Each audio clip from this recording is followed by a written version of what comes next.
He built an empire on loyalty. He bled for it, sacrificed for it, gave everything he had to the one person he trusted above all others. Then one Tuesday afternoon, his phone rang, and the man who made grown men beg for mercy stood frozen in a parking garage, listening to his wife laugh about destroying him. Vincent Callahan thought he knew what betrayal felt like. He had no idea. This is the story of a mafia boss who lost everything in a single phone call, and then made sure the people who took it from him lost far more. If this story hits different, hit that like button. Drop your city in the comments. Let me see how far this story travels. Now let's get into it.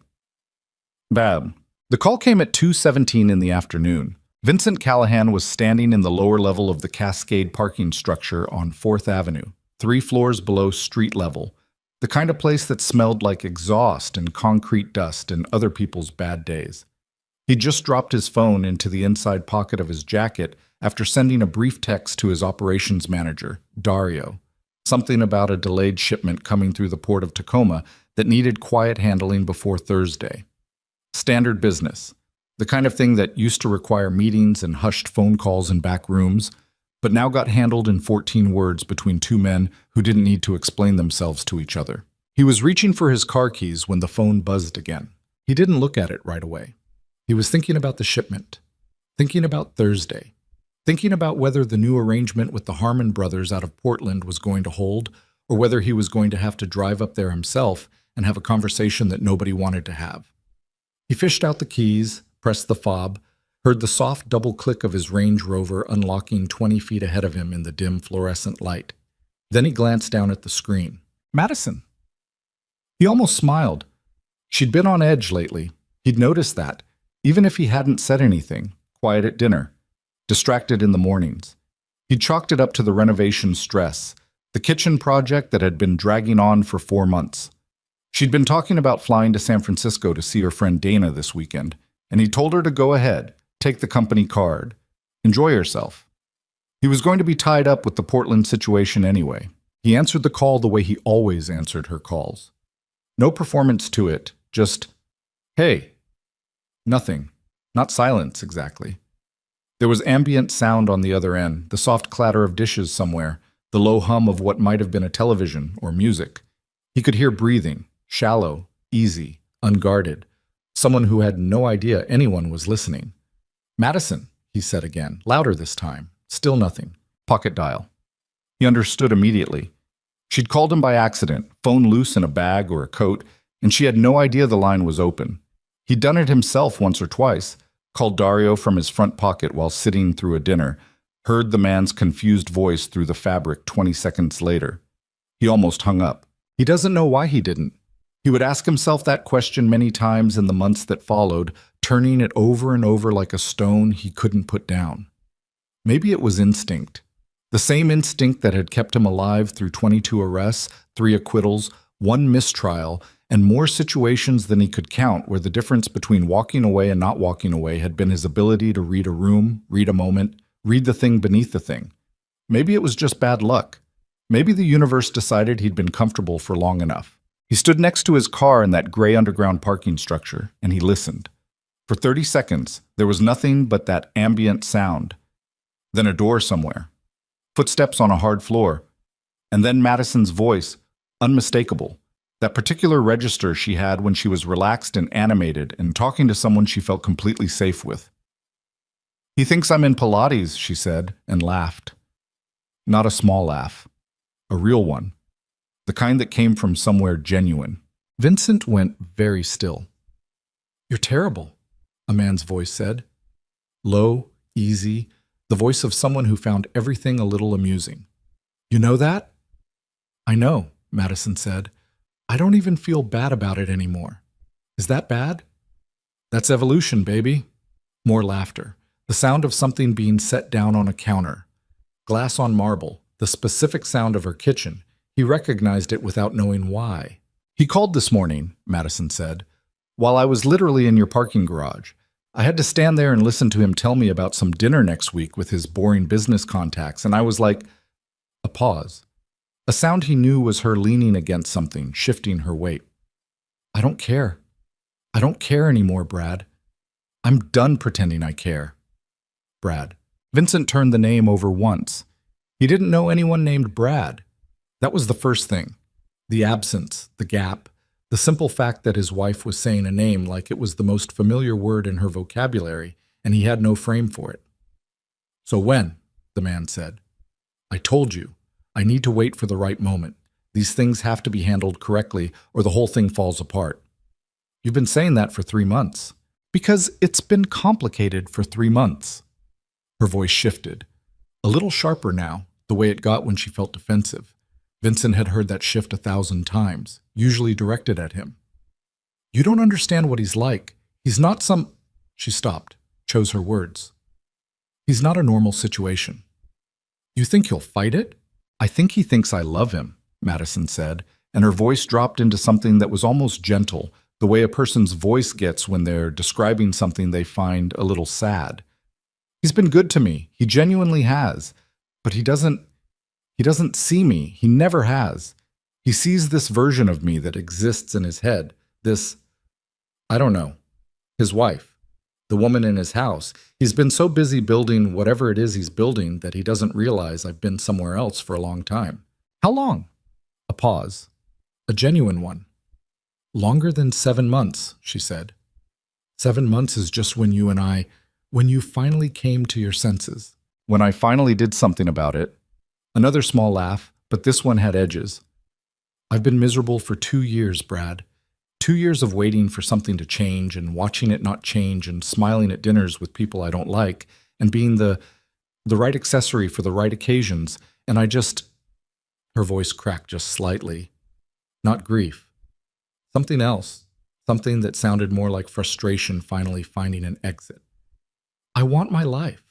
I want to actually live it. With you." Vincent was sitting in his car by this point. He didn't remember getting in. He was sitting in the driver's seat with the door closed and the phone pressed against his ear, and he was very, very still. He was good at still.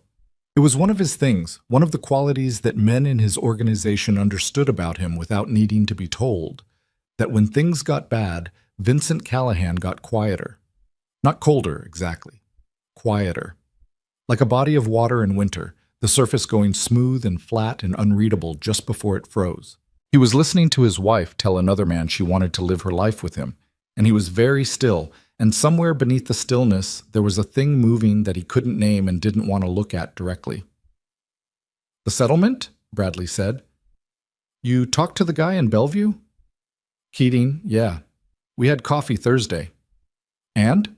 "He said with the asset disclosure laws in this state, if I document everything carefully—" A pause while she shifted somewhere, the subtle acoustics of the kitchen changing.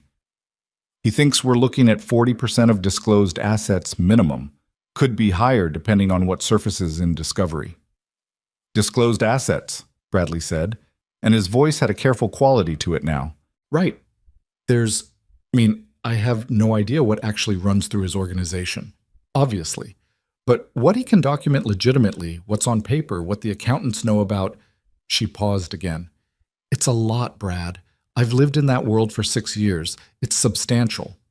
Enough that I wouldn't need to work for a long time," Madison said, and her voice had gone somewhere new, flat, practical. The voice she used for logistics, for planning, for the particular focus she brought to things she cared about. "Enough that we could go wherever we wanted, do whatever we wanted. I just need the timing to be right." Define right. "I need him to believe everything is fine until I'm ready to file. The moment he suspects anything, he'll start moving things, shifting accounts, doing whatever he does with money when he needs to protect it. The man is not stupid, Brad. Whatever he is, he's not stupid. So I need him in the dark until the papers are filed and the discovery period starts and everything is locked." 40 minutes. Vincent sat in that car for 40 minutes. He didn't move much. His hands rested on the steering wheel and he listened, and the call went on, drifting from the logistics of the divorce to smaller things, domestic things, the kind of conversation two people have when they're comfortable and unhurried. Bradley mentioned something about a conference in Portland. Madison mentioned the renovation, laughed about how Vincent thought she was actually stressed about the renovation, said something about the contractor that made Bradley laugh in a way Vincent didn't like, rich and possessive and easy. At one point she said, I almost feel sorry for him sometimes. Bradley said, Don't. I know. It's just a long exhale. He's been loyal to me. That's the thing. Whatever else you want to say about him and the life he lives and the people he deals with, he has been completely loyal to me this entire time. He is incapable of the kind of thing I've been. It's not in him. That's not virtue, Bradley said. That's limitation. A beat of silence. Yeah, Madison said. Yeah, you're right. Vincent ended the call. He sat there for another minute with the phone face down on the passenger seat. His breathing was controlled. It was always controlled. That was something he'd worked on for 20 years. The ability to keep his respiratory rate steady when everything else was burning, because the moment your breathing changed was the moment the people watching you knew something had shifted. He'd taught younger men in his organization this principle. He'd said it 100 times. The most dangerous thing you can do in a crisis is let your body announce it. His hands were steady on the steering wheel. He was 34 years old. He had run a criminal organization with 300 active affiliates across the Pacific Northwest for the last 7 years, taking over from his uncle Dominic at 27, when Dominic had a stroke that left him unable to do more than sit in a garden in Bellevue and watch the roses. He had made decisions that destroyed men's careers, men's freedom, occasionally more than that. He had sat across from federal prosecutors and looked them in the eye and said nothing for 6 hours. He had been the last person standing in more situations than he cared to count. He was not prepared for this. That was the honest thing, and he sat with it. He was not prepared for the specific sensation of having the architecture of his private life dismantled in real time by the voice of the woman he had chosen above everyone else. He had trusted Madison in a way that he trusted almost no one. Not because she was innocent, exactly. Not because he had illusions about what people were capable of, but because he had made a decision, a deliberate choice to give her the part of himself that he kept away from everything else. She was outside the life. That was how he'd thought about it. Whatever happened in the organization, whatever Dario reported to him, whatever quiet conversations happened in back rooms, when he went home, he was a different kind of man. He'd worked at that. He had genuinely worked at it. He turned the key in the ignition. He drove home. The house was a 6,000 square foot Craftsman on a private lot overlooking Lake Washington. Madison had chosen it, had fallen in love with it on their first walkthrough, had stood at the back window looking at the water and said, "This one, Vincent, this is the one." He'd bought it without negotiating the price because the look on her face was worth the extra $120,000. He had thought, standing there watching her watch the water, that he understood something about his life that he hadn't understood before. He pulled into the driveway at 4:45 p.m. He sat in the car for a moment, then he went inside. Madison was in the kitchen. Of course she was. She'd been in the kitchen, standing at the island with a glass of white wine, wearing the gray cashmere sweater she'd bought in Vancouver last spring. She looked up when he came in, and her face did the thing it always did, a kind of soft opening, the smile that started in her eyes before it reached her mouth, the particular expression that had been his private reference point for years, the thing that meant home in some vocabulary he'd never had words for. "Hey," she said, "you're early. I thought you had the Portland thing." "Postponed," he said. He went to the refrigerator, opened it, stood there looking at the contents without seeing them. "Are you hungry? I was going to make pasta, or we could order—" "Pasta is fine." He heard her set down her wine glass, heard the small silence that followed. "You okay?" "Long day," he said. He wasn't ready. That was the fact of it. He wasn't ready to have the conversation. Not yet, not tonight. Not standing in the kitchen with her in that gray sweater and her hair down and the renovation dust still on the countertop from this morning. He needed to think.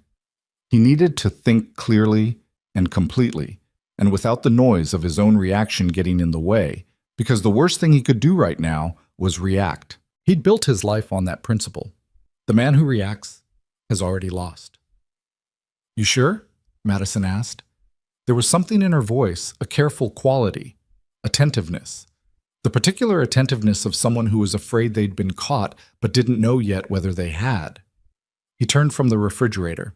He looked at her directly, the way he always looked at people when he wanted them to understand he was actually looking, not just performing looking. "Yeah," he said. "I'm sure." She held his gaze for 2 seconds. Then her eyes dropped, just slightly, a fraction, the kind of tell that only mattered if you were watching for it. Then she reached for her wine glass, and the moment passed, and they moved into the ordinary machinery of a weeknight evening in a way that felt, from the outside, completely normal. He helped her with dinner. He set the table. He asked her about her day, and she told him about it, carefully, with the ease of someone who had been practicing. And he listened to every word she said and measured each one against what he knew now, and found the seams in all of it, the small places where the performance showed its stitches. She was good. He had to give her that. She was genuinely good at this. After dinner, he told her he had calls to make, went to his study, and closed the door. He sat at his desk for a long time without making any calls. Then he picked up his phone and navigated to his contacts and found the name he was looking for: Victoria Sinclair. He'd been referred to Victoria 2 years ago by an attorney named Harmon in the context of a business dispute that had since been resolved, and he'd kept her number because he kept numbers the way some men collected debts, against the day when the accounting came due. Victoria Sinclair was, by general consensus of anyone who'd faced her in a courtroom, the most effective divorce attorney on the West Coast. She charged more per hour than most men made in a week, had a waiting list that ran 6 months long, and had a particular reputation for discovering financial information that the other party had believed was well hidden. It was 11:45 at night. He called anyway. She answered on the 4th ring, her voice alert in the way of someone who kept unusual hours. "Sinclair." "My name is Vincent Callahan," he said. "I think I need your help." A brief pause. He heard her shift. Something about the quality of the silence changed, became focused. "Tell me what happened," she said. He told her. All of it. He was concise and precise and kept his voice level throughout, the way he'd give a situation report to Dario. Facts, sequence, relevant details, no editorializing. He told her about the call. He told her about Bradley. He told her about Keating and the Bellevue attorney and 40% and keeping him in the dark. He told her about the hidden assets remark, about the timeline Madison had described, about the plan to wait until everything was locked before filing. Victoria Sinclair listened without interrupting once. When he was done, she said, "You understand that the moment she knows you know, the dynamic changes completely." "Yes." "And you understand that in your particular situation, the exposure in a discovery process is something we'll need to manage carefully." "I understand." "Are there assets that aren't on paper?" "My accountant handles 4 disclosed entities," Vincent said. "There are others. I'll need to know about all of them. Specifically, I'll need to know what exists and what can be restructured before any filing date, legally, so that when discovery happens, we're presenting a complete picture that happens to look considerably different than what it looked like 6 months ago." "How long do I have?" "That depends on her timeline," Victoria said. "When she files, the financial snapshot that matters is the one at that moment. Before that moment, you're free to make entirely legal business decisions about how your holdings are structured. People restructure holdings all the time. It would be unwise, legally and practically, to make decisions that appear retaliatory after the fact. But decisions made before filing, through legitimate business channels, for legitimate business reasons." A pause. "Those are simply good financial management." Vincent was quiet for a moment. "I'll be in your office tomorrow," he said. "I'll have my assistant clear 8 a.m. He hung up. He sat in his study for another hour, not moving much. He could hear Madison's footsteps overhead. She'd gone upstairs, was moving through the bedroom, the sound of a drawer opening and closing, the faint rush of water in the bathroom, then silence. He thought about her face when he'd looked at her in the kitchen. The 2-second hold before her eyes dropped. He thought about her voice in that parking garage. Easy, relaxed, talking about him to a man whose name he'd never heard in a tone that stripped 6 years down to logistics. He thought about the words she'd used when Bradley said his loyalty was limitation. Yeah, you're right. He thought about what it meant to build a life with someone, what you gave up, what you gave over. The specific vulnerability of allowing someone past all the defenses you'd built, not naively, not without understanding what you were doing, but deliberately, as an act of will, because you decided they were worth it. He'd decided Madison was worth it. He thought about that decision now, and examined it the way he'd examine any other significant error, without flinching, without the indulgence of self-pity, just clearly and completely. He'd made a decision with insufficient information. The result of that decision was a 6-year exposure that had now produced a specific set of threats. The correct response to a mistake was not grief. The correct response was adjustment. He was very good at adjustment. Upstairs, the bedroom light went out. Vincent Callahan sat in his study in the dark, and he began to plan. He started with the most immediate priority, documentation. The call itself had not been recorded. He hadn't been prepared, hadn't had the equipment running, and the phone's native recording function was something he'd never set up for his personal line. That was a gap. He needed to fill it. From tomorrow morning forward, every conversation with Madison would be documented. His phone's call recording function would be active. The study, which he'd had security wired 2 years ago for reasons that had nothing to do with this, had audio capture built into the system. He would make sure it was running. If Madison had conversations in this house, in the kitchen, in the bedroom, anywhere in the structure, he would have a record. Second, financial architecture. Victoria had confirmed what he'd already understood. The window between now and Madison's filing date was the most critical interval. He needed to spend time with his primary accountant, Marcus Treadwell, within the next 48 hours. Not to hide anything. He was specific with himself about this. The distinction mattered. But to restructure what existed into forms that were both legally transparent and financially protected. There were trusts his grandfather had established in the late 1980s that had never been disclosed to Madison because she'd never asked, never shown the slightest interest in the boring, granular details of how his money actually worked. He had honored that absence of interest by not forcing information on her. Now that absence was going to serve a different purpose. Third, intelligence. He needed to know about Bradley Whitmore. He needed to know the actual dimensions of what he was dealing with, not the sketch of a man he'd gotten from 40 minutes of overheard conversation, but the full profile. Who Bradley was, what he did, what he'd done, what his vulnerabilities were. Not for anything crude. He wasn't that kind of man, and he didn't do that kind of work anymore, and frankly it wasn't necessary. But knowledge was always necessary. He pulled out a small leather notebook from his desk drawer. The old habit, analog when it mattered, nothing on any device that could be subpoenaed or discovered, and began writing. He wrote for 40 minutes. When he was done, he had a list. It was concise and ordered and complete, and looking at it, he felt something that wasn't quite satisfaction, but was adjacent to it. The feeling of a structure forming where there had been chaos. This was what he did. This was what he'd always done.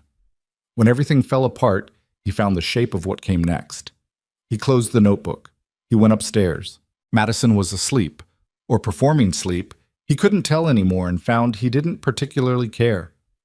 He moved quietly through the dark bedroom, changed without turning on a light, and got into bed on his side. He lay on his back and stared at the ceiling. In the morning, he told himself. In the morning, it starts.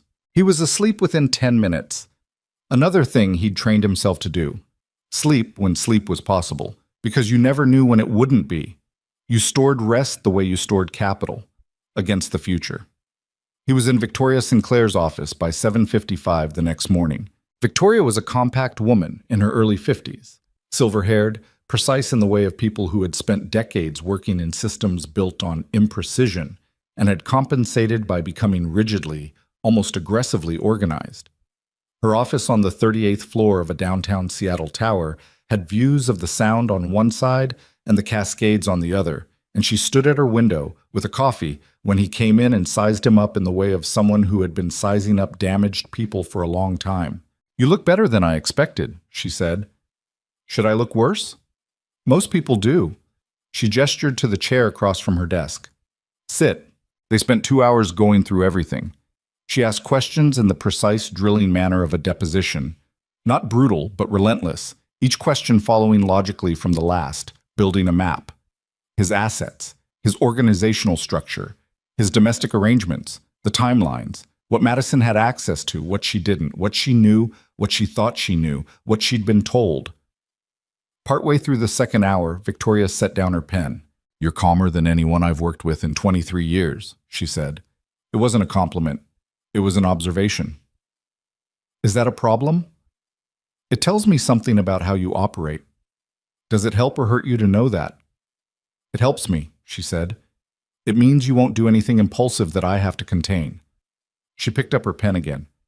It worries me for a different reason. Tell me. People who are this controlled often don't give themselves time to process what's actually happened to them. They're so focused on the strategy that the wound festers. Vincent looked at her steadily. I'll deal with the wound later, he said. That's what they all say. Then you already know how to work with people like me. A pause. Then something shifted in her expression. Not softness, but a kind of respect that was adjacent to it. I do, she said. Let's talk about the filing. He was back in his car by 10:15. He had another meeting at 11 with Marcus Treadwell, and then the afternoon was going to be about Bradley Whitmore. He'd put the request through Dario the previous evening. Just a name, a profession, a general geographic location, and by now Dario would have had people moving. His phone rang as he pulled out of the parking structure. Madison. He looked at the screen for 2 full seconds. Then he answered. Hey, he said. Hey. Her voice was warm. Genuinely warm, or at least genuinely performed. He was going to have to stop trying to tell the difference, he thought. It no longer mattered. Are you downtown? I was thinking about lunch if you're free. I've got a full morning, he said. Should be clear by 1. 1 is perfect. That new place on First Hill? The Italian one? I'll make a reservation. Great. A short pause. You were quiet last night. Was I? You okay? Long few days, he said. Nothing that won't sort itself out. Okay. The warmth again. Practiced or real, there it was. See you at 1. He ended the call.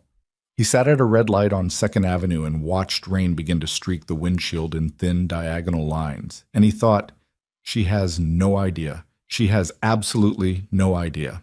There was a thing that moved through him then, sharp and brief, and located somewhere behind his sternum, and he let himself acknowledge it for exactly the time it took the light to change. A grief that was not for her, not anymore, but for the version of her he'd constructed in his mind and lived beside for 6 years, the woman who wasn't her. He'd loved a story. That was the fact of it. He'd been careful and precise and unsentimental about almost every other aspect of his life, and he had loved a story, and now the story was over. The light changed. He drove. He was going to make her a reservation at the Italian place on First Hill. He was going to sit across from her and eat pasta and talk about nothing and watch her face and listen to her voice and file everything he noticed. He was going to do this for as long as necessary, for days or weeks, or however long it took for the architecture to be in place. He was going to be patient in the way he had always been patient when it mattered. And when it was time, when the moment was right and the position was correct and everything was ready, he was going to move first. He called the restaurant. He made the reservation. He did not, for the rest of the drive, think about Madison at all. He thought about the meeting with Marcus Treadwell. He thought about the trusts, the accounts, the entities. He thought about Bradley Whitmore and what Dario's people would have found by now. He thought about what it meant to build something that lasted. He thought about the rain and the road and the particular quality of light over the sound on a gray Seattle morning. The way the water went the color of old iron, the way the mountains appeared and disappeared in the clouds. He thought, I have been here before. Not this exact thing, but the sensation of the ground giving way beneath something he'd trusted.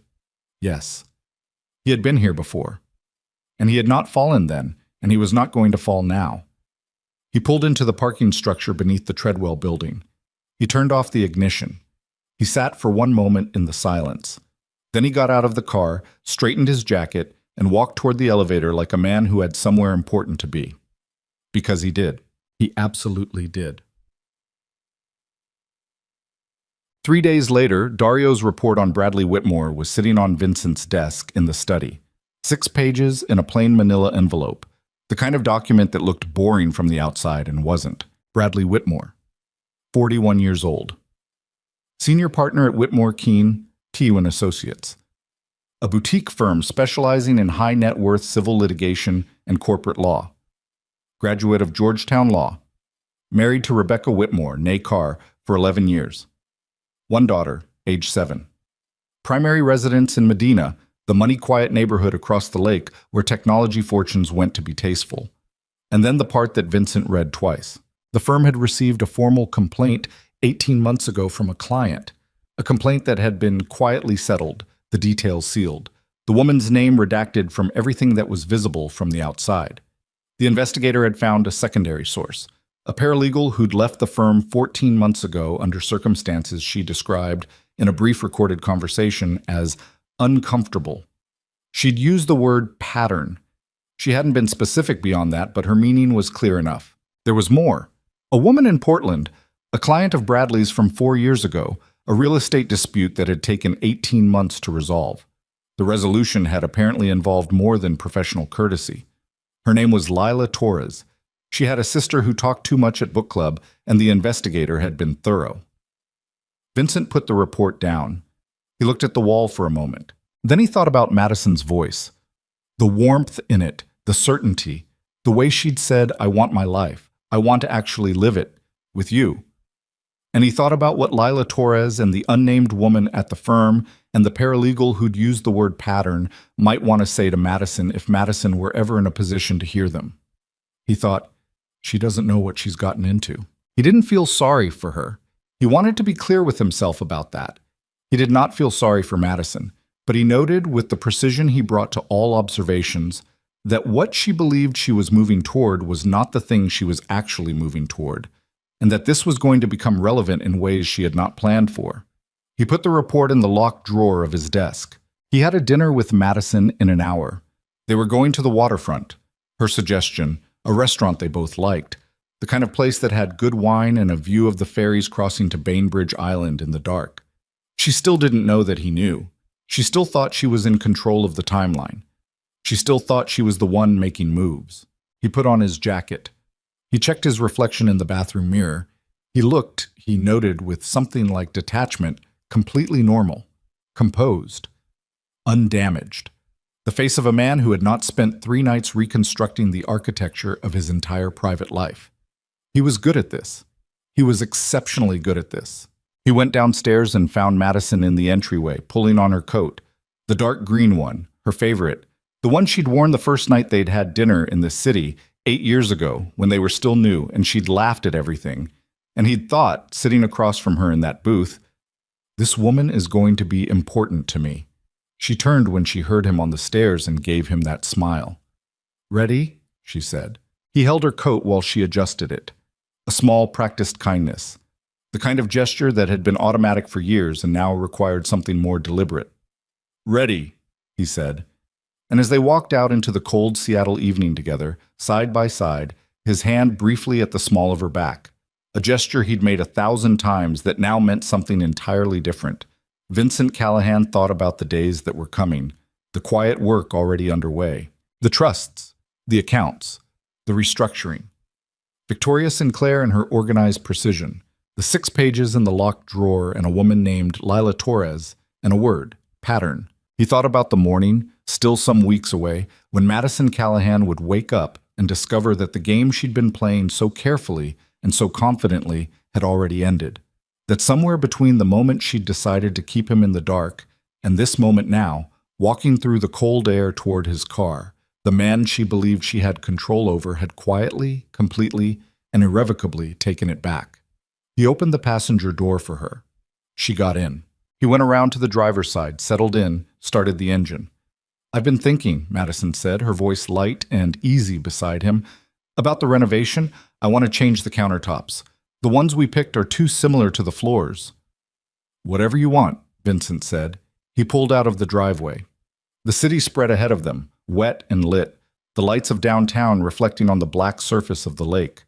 She had no idea. She had absolutely, completely no idea.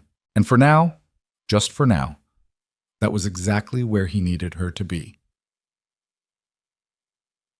The renovation contractor's name was Pete Sorens, and he showed up at 8:15 on a Tuesday morning with 2 guys and a truck full of tile samples that Madison had specifically requested, and Vincent let them in and poured himself a second coffee and sat at the kitchen island and watched his wife move through the space like she owned it, which technically she still did. Half of it, anyway. For now. Pete was a heavy-set man in his early 40s with a broad, honest face and the careful politeness of someone who'd learned that rich people's houses were minefields of preference and implication.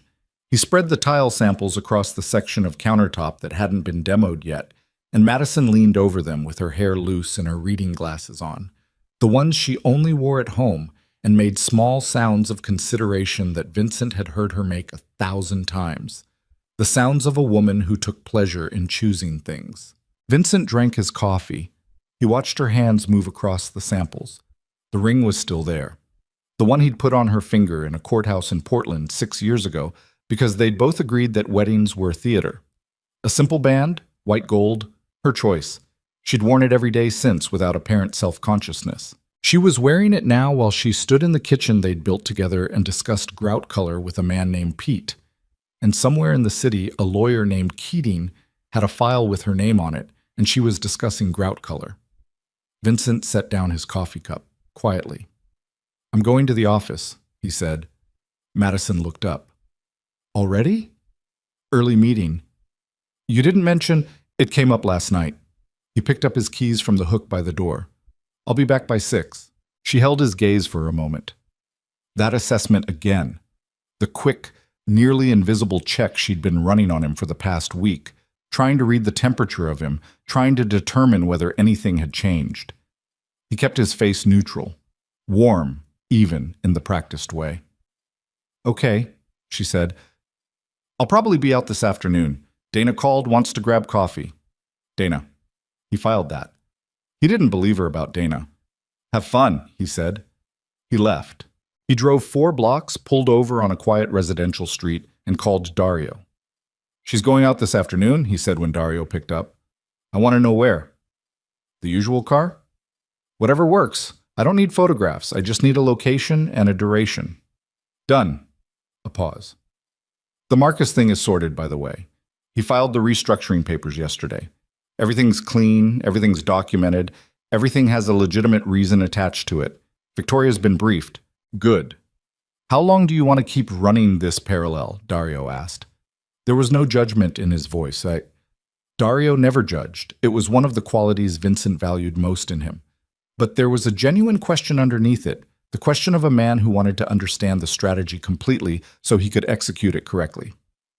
"Until I'm ready to file," Vincent said. "Maybe 2 weeks? Maybe less."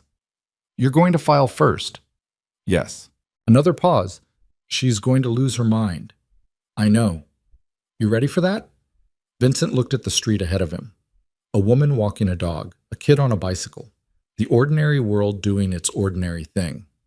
"I've been ready for a lot of things," he said. "This is just another one." He hung up and drove to the office. The office was a legitimate one.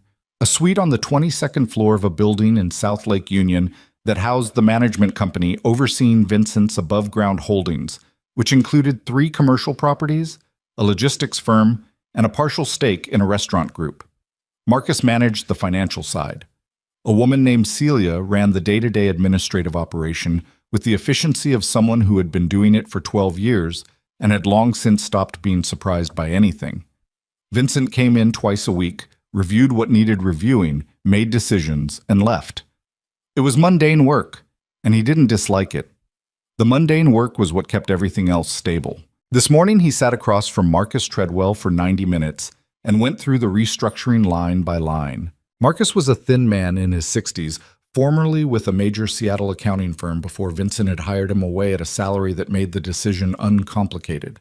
He wore the same style of glasses he'd worn for 30 years, drank black tea from a thermos he brought from home, and had the particular quality of a man who had spent decades inside other people's complicated finances and had achieved a kind of Buddhist detachment from the moral dimensions of money. "The Hargrove Trust is the cleanest," Marcus said, running his pen down a column of figures. "Your grandfather established it in '87. It's been operating continuously, and Madison's name appears nowhere in the documentation. She's not a beneficiary, she's not a co-trustee, she has no legal claim. That's approximately—" He paused for the professional courtesy of appearing to double-check something he already knew. $4.2 million currently. What about the Cascade holding structure? That one needed work. Marcus folded his hands on the table. The original entity had some exposure. Not direct, but the kind of thing a forensic accountant in Discovery might flag as worth pursuing. I've restructured it through a Delaware holding company, which is standard practice for businesses of this type. And the paper trail from Madison's perspective leads to a shell with minimal declared assets. He paused. Legally and completely. And the real estate in Bend? Transferred to the Hargrove Trust last Friday. Legal, documented, documented. Marcus Treadwell as the executing accountant of record. Legitimate business reason noted as portfolio consolidation. He picked up his tea. If anyone looks, they see a man making sensible adjustments to his asset structure, which is exactly what you are. Vincent looked at the numbers on the page. What does she see? He asked. When she and Keating go through Discovery, Marcus considered this, the management company, the 3 commercial properties, the logistics firm, the restaurant stake, liquid assets, and the 2 personal accounts she knows about. He paused. It's substantial. It's genuinely substantial. She'll do well by it. But not what she was expecting, Marcus said. No. Vincent nodded. He drove back across the city at noon and parked in a garage on Pine Street and walked to a coffee shop he'd never been to before, the kind of place that was too small and too noisy to be surveilled conveniently, and sat at a corner table and waited. The man who came in 8 minutes later was named Garrett, and he worked for a private investigations firm that Vincent had used 3 times in his career for situations that required more nuance than Dario's people usually applied. Garrett was in his late 30s, unremarkable looking in the specific way of good investigators, the kind of face that you forgot 5 minutes after seeing it. He sat down, ordered nothing. Whitmore, Vincent said. Garrett put a folded piece of paper on the table between them. The woman in Portland, Lila Torres. She's willing to talk, under the right circumstances. What circumstances? She has a lawyer. He wants assurances that nothing she says will be used in a way that exposes her to liability. That's manageable. There's also the matter of why she'd want to talk at all. She's been quiet for 4 years. Garrett's voice was neutral, informational. The answer seems to be that she's aware of at least one other woman, someone more recent. She's been sitting on this for a while. Vincent absorbed this. The complaint at the firm, 18 months ago. We think so. Do we have a name? Not yet. The settlement has a genuine NDA attached to it, and the woman, whoever she is, seems to be honoring it, for now. Garrett paused. But here's the thing. Whitmore's wife knows. Not everything, but enough. She and Torres apparently have a mutual acquaintance who talked more than she should have. Rebecca Whitmore has been aware of at least the Portland situation for about 8 months. Vincent sat with this. She's still with him, he said. She's still with him. Why? Garrett gave a small shrug that wasn't indifference, but something more practical. The 7-year-old daughter, the Medina house, the firm's salary, the life. He folded his hands on the table. People make calculations. Or she's waiting, Vincent said. Garrett looked at him. Waiting for what? For someone else to do the hard part. Garrett was quiet for a moment. That's a possibility, he said. Vincent put $200 on the table, folded under a napkin. Find me a way to have a conversation with Rebecca Whitmore, he said. Not aggressive, not confrontational. A conversation between 2 people who may have interests in common. He paused. Be careful about it. Always. He walked back to his car through the lunch crowd on Pine Street, past the market and the tourists and the men selling flowers, and his phone buzzed with a text from Dario. She's at a hotel on Capitol Hill, checked in 12:08. His car is in the garage. He read it twice. Then he put his phone in his pocket and kept walking. He had known this, of course. He had known it since the parking garage, since the call, since the 40 minutes of overheard conversation that had restructured everything. He had known it intellectually and processed it strategically and done everything a man of his particular temperament and training could do to reduce it to a problem with a solution. But standing on a sidewalk in the middle of Seattle on a Tuesday afternoon, knowing that his wife was in a hotel room with another man 8 blocks away, there was a moment, brief, specific, and very quiet, when the strategy fell away and there was just the fact of it. He stopped walking. He stood on the sidewalk with people moving around him, and he breathed slowly and let it be what it was, just for that moment. Not a problem, not a tactical situation, not a variable in a larger equation, but simply the worst thing a person could do to someone who had trusted them. He let himself feel the full specific weight of it. The hotel, the garage, the checked-in timestamp at 12:08, 30 seconds. He gave himself 30 seconds. Then he started walking again. That was enough. He had given it what it deserved, and he would not give it more because more was what it wanted, and more was the thing that turned men into versions of themselves they couldn't recover from. He had seen it. Men in his world, men in other worlds, men who had let a betrayal hollow them out until the betrayal was the largest thing in them, more present than anything that came after. He was not going to be that. He got in his car.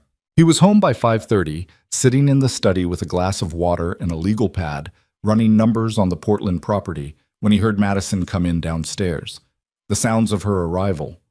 The door, the coat, the shoes on the entryway floor, the brief silence as she oriented herself and listened for him. "Vincent?" "Study," he called. Footsteps on the stairs. She appeared in the doorway, slightly flushed, which she covered by running a hand through her hair as she leaned against the frame. Her lipstick had been reapplied, but the original had worn off unevenly at the inner corners, the way it did when you'd been busy. He noted all of this in the way he noted everything, without reaction. "How was your day?" she said. "Fine, productive." "Dana says hi, by the way." She came into the room a little further, glancing at the legal pad. "What are you working on?" "Property stuff." "The Ben thing again?" "Always the Ben thing." She laughed, a short, genuine sound, and perched on the arm of the leather chair across from the desk. She had the faintly electric quality of someone who'd spent the afternoon doing something that made them feel alive, and she was trying to modulate it, bring it down to the ordinary register of a Tuesday evening at home. She was not entirely succeeding. "I was thinking dinner out," she said. "I don't feel like cooking. That Thai place?" "Sure." She stayed where she was for a moment, looking at him with something he'd learned to read as assessment, but which, he realized now, recontextualizing 6 years of similar looks, was something else. Guilt wearing the costume of concern. "You've been quiet lately," she said. "Like, really quiet." "I told you, long stretch." "Is it the Portland guys?" "Partly." "You'd tell me if something was really wrong," she said, and her voice had dropped into the register of intimacy, the lower register that she'd always used when she wanted him to feel that she was truly, specifically present for him. He had responded to that register for 6 years. He had trusted it. He looked up from the legal pad. He held her eyes for a long, even moment. "Of course," he said. Something moved across her face, too fast, too small to name. She looked away first. "Okay," she said. "Tie. I'll get my shoes." She left the study. He listened to her go down the stairs. He put down his pen. He sat in the quiet of the study and felt the specific exhaustion of maintaining this, of performing the ordinary life while the clock ran down on it, of being present for the surface of things while everything underneath was in motion. He was good at it, but it had a cost, and he was paying it. His phone buzzed. "Victoria." He picked up. "I've been thinking about timing," she said, without preamble. "We could file as early as Monday." "That's faster than I expected. The restructuring is complete. The documentation is solid. Every day you wait is another day she has to decide she's ready first." A pause. "And I'll be honest with you, Vincent. The longer this runs, the greater the risk that something changes in your position. A transaction gets scrutinized at the wrong moment. Something surfaces in discovery that Marcus didn't anticipate. Right now, the picture is clean. I'd rather file into a clean picture." He was quiet for a moment. "Monday," he said. "I'll have the papers prepared by Friday. You'll review them Thursday night." "Where does she get served?" "Where would minimize confrontation and maximize your control over the narrative?" He thought about it. "Her sister lives in Bellevue. She visits Wednesday mornings most weeks. If she follows the pattern, Victoria said, she gets served at her sister's house on Wednesday morning, which means she's not in your house when she finds out. She's somewhere with family, which limits the immediate volatility. And by the time she gets back to you, she's had time to think she has a plan," Vincent said. "Yes." "Good. He hung up as Madison called from downstairs that she was ready. He put his phone in his pocket. He went downstairs. They went to the Thai place. They sat across from each other in a booth and ate pad see ew and spring rolls and talked about things that didn't matter. And Madison was charming and funny and warm, the version of herself she deployed when she wanted to be, and Vincent matched her completely. And they drove home through the wet Seattle streets, and she reached over and put her hand on his in the dark of the car in the way she'd done 100 times, and he let her. He let her. Because in 6 days she was going to wake up and discover that she had not been, and would never again be the person with the plan in this situation. And that was going to be something he needed her to be completely unprepared for. He squeezed her hand. "Good dinner," he said. "Yeah," she said, and looked out the window and smiled. He drove. On Wednesday morning at 9:47, Dario texted him 2 words. "It's done." Vincent was in the South Lake Union office when the text came in.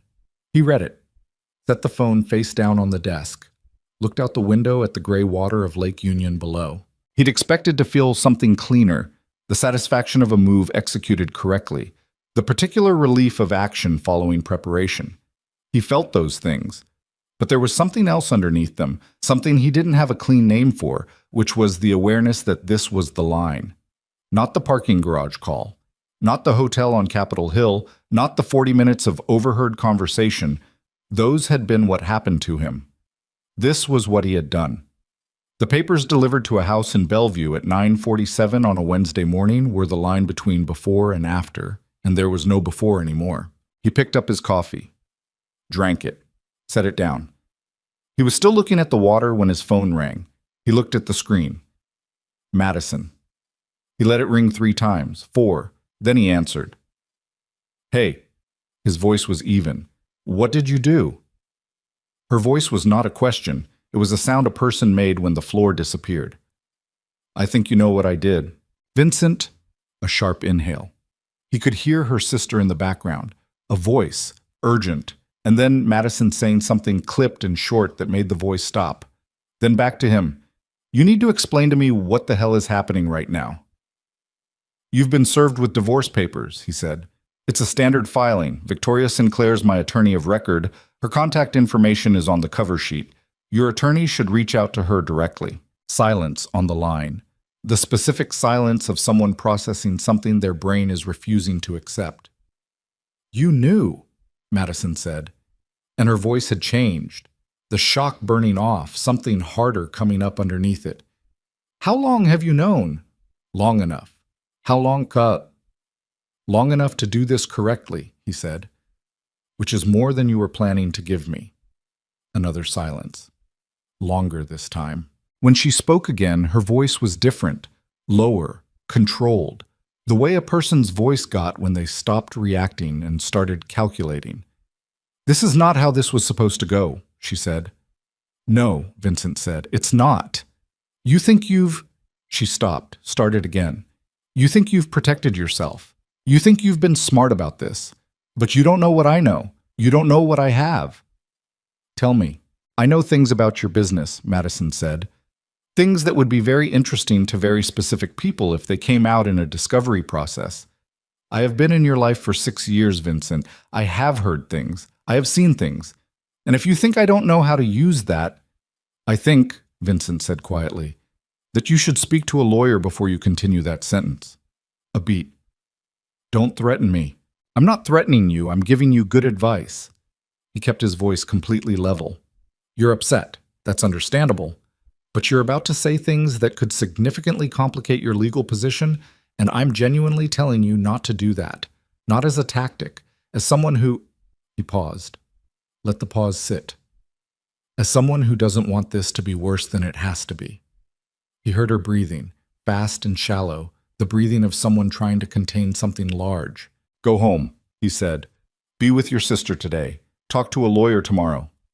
"Our home," she said, sharp. "I'm coming home." "It's still your home," he said. "I'm not asking you to leave. That's not how this works." "How magnanimous of you." He said nothing. 7 years, she said, and her voice cracked on it. Not grief for him, he knew that now, but grief for the plan, the life she'd constructed in her head, the version of the future she'd already been inhabiting while she was still sleeping in his bed. 7 years, and this is how you— 6 years, he said. It was 6 years, and I gave you all of them. The line went quiet. I'll see you tonight, he said. Drive carefully. He ended the call. He put the phone down on the desk. He breathed. Outside, the water was flat and gray and completely still, the kind of stillness that came before a weather change, before the system that had been building offshore finally made landfall, and everything you thought you knew about the sky turned out to be preparation. He had filed first. She had expected to control the timeline. She had expected to choose the moment, the conditions, the framing. She had expected to be the one with the plan while he was the one reacting. Instead, she was sitting in her sister's living room in Bellevue, holding papers she hadn't seen coming, and the attorney she'd been building her strategy around was on the other side of the line from her attorney now. And the financial picture she'd assumed she understood had already changed in ways Keating was going to spend the next 2 weeks discovering. Vincent Callahan looked at the water. For the first time since the parking garage, something in his chest unclenched, just slightly, just enough to notice. It wasn't victory. It was too early and too complicated to be victory. But it was the end of the part where he was waiting, and the beginning of the part where, for better or worse, there was no going back for either of them. His phone buzzed again.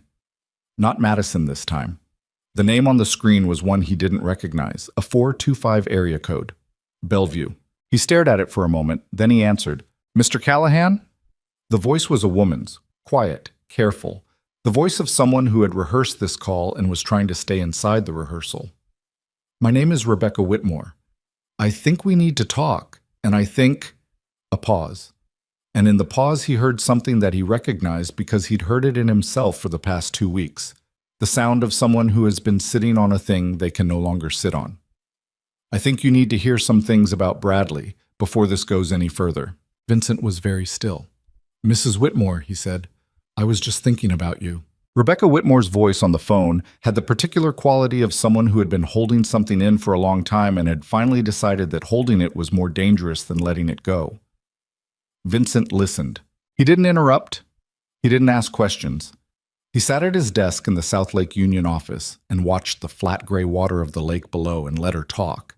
And what she said came out in the halting, non-linear way of a person who had rehearsed a version of this many times, but was discovering in the moment of actual delivery that the rehearsed version didn't quite fit the reality of saying it out loud to a stranger. Bradley had been having affairs for most of their marriage.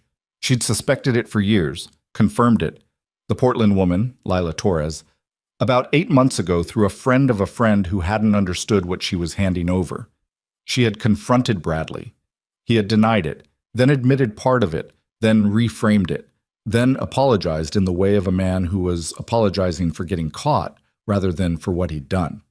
She had stayed because of their daughter. She had stayed because of the house and the life and the calculus that people made when leaving cost more than they could immediately afford to pay. And then 4 months ago, she had started noticing the signs she already knew how to read, and she had understood that it was happening again. And the name she'd eventually put to it, through a mutual acquaintance who'd seen them at a restaurant in Capitol Hill, was Madison. "I want you to understand something," Rebecca said. Her voice had steadied by this point. "I'm not calling you because I want to hurt anyone. I'm calling you because I know what's been sold to your wife, and I know it isn't true, and I think she should know that before she throws away a marriage for something that doesn't exist." "What's been sold to her?" Vincent said. "Vincent, Bradley told her he was leaving me. He told her we were essentially separated, that the marriage was over except for the paperwork, that he was just waiting for the right moment for our daughter's sake." A pause, a sound that was almost a laugh but wasn't. "He told Lila Torres the same thing 4 years ago. He told a client of his named Serena Walsh the same thing 18 months ago. She's the one who filed the complaint with the firm, though you'll never find her name attached to it because the NDA is airtight." Vincent wrote the name Serena Walsh on the legal pad. "He is not leaving me," Rebecca said. "He has never intended to leave me. What Bradley does, what he has always done, is find women who are dissatisfied with their lives and offer them an alternative. He is extremely good at it. He is charming, and he is attentive, and he tells them exactly what they need to hear, and he gives them enough of the alternative to keep them invested. And then when things become inconvenient for him, he finds a reason that makes the ending their fault. And Madison, Vincent said, where is she in that timeline? Based on what I know, she's approaching the point where she becomes inconvenient. A pause. She's made demands of him, concrete ones, a timeline, a commitment. She told him she was filing for divorce. I know this because Bradley came home 3 weeks ago and he was rattled, which is unusual for him. And I asked him what happened, and he said a situation was becoming more complicated than he'd anticipated. Another pause. He didn't know that I knew who the situation was. Vincent was quiet for a moment. Why are you telling me this now? He asked. Not suspicious, genuinely asking. Because you filed today, Rebecca said. And once that becomes real, once Madison understands that the divorce is actually happening, she's going to go to Bradley expecting him to show up. And he won't.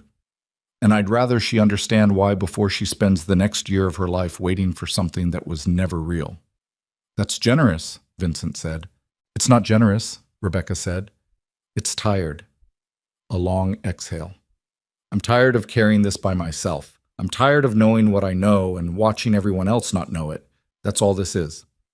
He thanked her. He meant it in the specific, limited way he meant things now, accurately, without performance. He told her Victoria Sinclair might want to speak with her as a potential witness to Bradley's pattern of behavior, if she was willing. She said she'd consider it. She hung up. Vincent sat. He turned the legal pad around and looked at the name he'd written. Serena Walsh. He wrote Lila Torres beneath it. He wrote Rebecca Whitmore beneath that. He thought about what it meant that Bradley had done this before, that Madison was not, as Rebecca had said, special, was simply the most recent iteration of a thing Bradley had been running for years, a practice performance of availability and promise that he deployed on women who were ready to believe it because they needed to. He thought about Madison's voice in that kitchen. I want my life. I want to actually live it, the certainty in it, the genuine relief. She had not been lying about the misery. He believed that. 2 years of genuine unhappiness, of feeling unseen, of wanting something different. That part had been real. What had not been real was the destination she'd chosen for it. She had looked at Bradley Whitmore and seen the exit, and the exit had looked back at her and smiled and said, yes, exactly. Come this way. And she had not understood that she was not the first person he'd led down that particular corridor. He was not going to feel sorry for her. He told himself this in the specific way he'd been telling himself things for 2 weeks, firmly, without argument, as simple statement of position. He was not going to feel sorry for her. But there was something in him that registered the shape of it, the coming collision between what she believed and what was true, and registered it not with satisfaction, but with something quieter, something that acknowledged complexity without indulging it. He closed the legal pad. He had work to do. The work took up the next 4 days in the way that all necessary work did, consuming, detailed, oddly clarifying in the way that action always was compared to anticipation. Victoria and Keating's office exchanged initial documentation. Marcus provided the first round of financial disclosures, which were accurate and complete and represented a picture of Vincent's legitimate holdings that was substantial, but not the picture Madison and Keating had been anticipating. There were emails Vincent didn't read, and phone calls he let go to voicemail, and a text from Madison's sister Dana that said simply, "This is really sad," to which he did not respond. Madison came home the evening of the day she was served. He was in the kitchen, deliberately, having calculated that the kitchen was the correct space for this, the neutral domestic ground. And she came in through the front door, and he heard her stop in the entryway and then continue, her footsteps very deliberate on the hardwood. And she appeared in the kitchen doorway. She looked like someone had taken something from her. That was the simple way to put it. The particular deflation that happened when a version of the future that had been very real in a person's mind was suddenly unavailable. A physical thing, a change in how someone held themselves in space. She looked at him. He looked back. "I need a drink," she said. "The cabinet's the same place it always was." She got herself a glass of wine. She stood at the counter and drank half of it before she said anything. "I had a plan," she said. Not to him exactly. To the room. "I know. You were supposed to—" She stopped. Her jaw tightened. "You were supposed to not know. That was the plan." "I know that too." She looked at him then, really looked, the careful surface of the last week stripped away, just the raw fact of her looking at him and him looking at her in a kitchen they'd shared for 6 years. "How long?" she said. "The call, 3 weeks ago." She absorbed this. He watched her do the math, running back over the 3 weeks, cataloging every dinner, every conversation. Every morning she'd woken up next to him and talked about the renovation, or Dana, or the weekend plans. Every moment she'd thought she was managing the situation. "The whole time," she said. "Yes. You just sat there. Every night. And yes." Something moved across her face that was not quite shame and not quite anger, but was in the territory of both. "That's—" She stopped, picked up her wine, put it down. "That's actually terrifying. I imagine it is." "Don't—" Her voice went sharp. "Don't do that.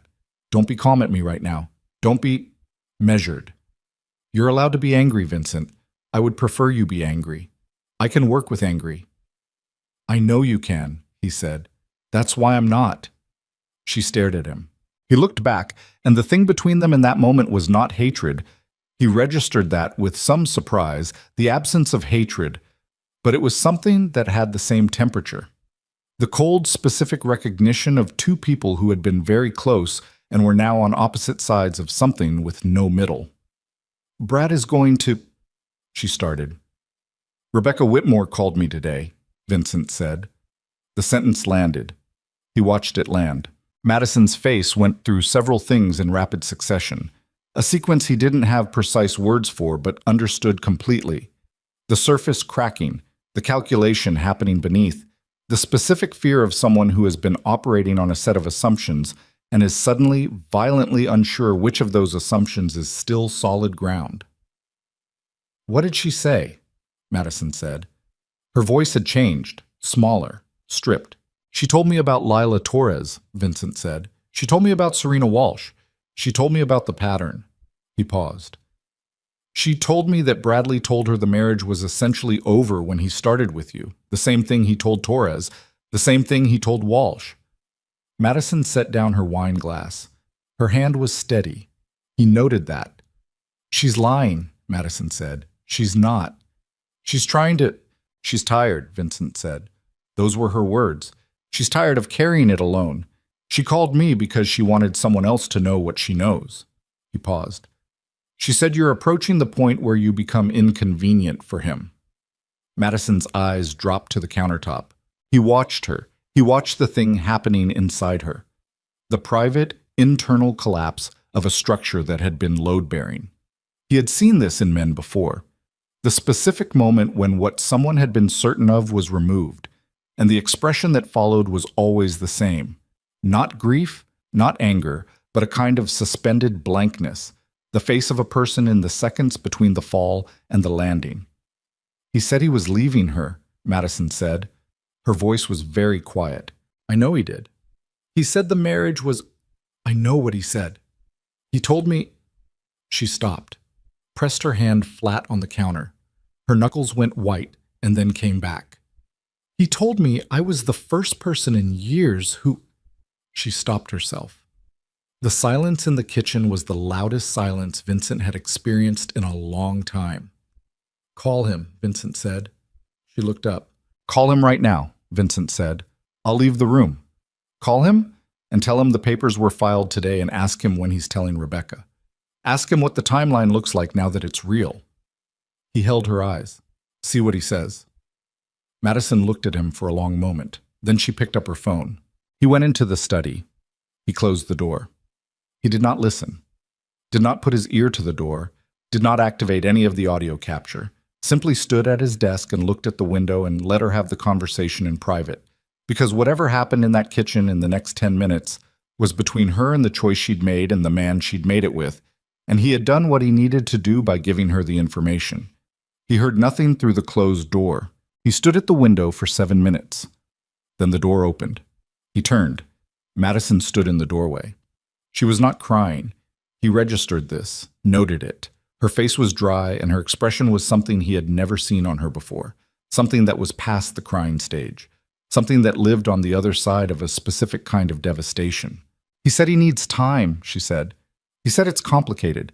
He said he didn't realize I was actually going to—" She stopped. pressed her lips together. He said I moved too fast. Vincent said nothing. He said, Madison continued, and her voice was very controlled now, controlled in the way of someone who has decided that control is the only thing left available to them, that we should take a step back and let things settle before making any major decisions. The kitchen was visible behind her through the study doorway, the wine glass on the counter, the renovation dust still in the corners. I'm sorry, Vincent said.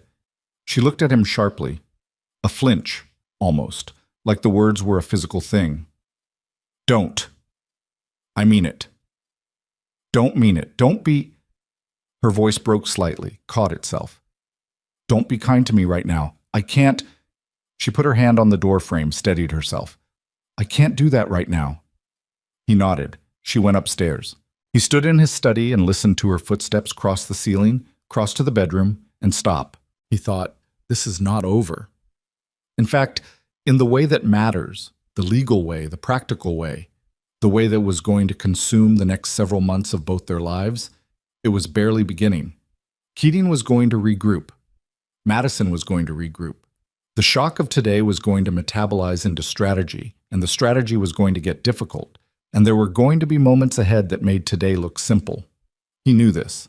He also knew something he had not fully known before today, which was the specific texture of Madison's devastation.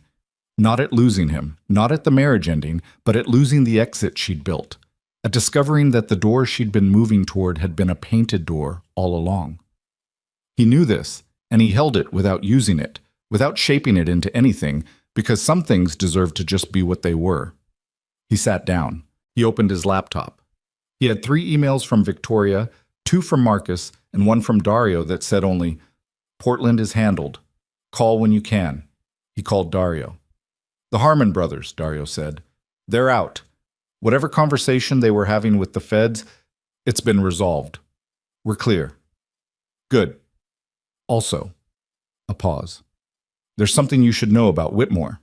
Vincent's hand tightened on the phone. Barely. Tell me. One of our people ran into someone who works at his firm. Not intentionally. Social situation. The name came up in passing, and our guy knows enough to know the name was relevant, so he... Dario paused again, and in the pause, Vincent heard the particular hesitation of a man choosing how to deliver information he knows is going to change the temperature of a room. His firm is separating from him. It's not official yet, it hasn't been announced, but the internal decision was made last week. Something to do with the Walsh complaint. Apparently she's reconsidered the NDA, or someone has been speaking to her about reconsidering it. Vincent was very still. She's breaking the NDA, he said. She's considering it, but the firm isn't waiting to find out. They're moving quietly. 2 weeks, maybe 3, before it becomes public.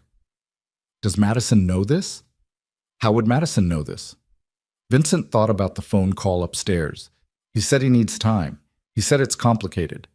He thought about the specific way Bradley had told her she'd moved too fast.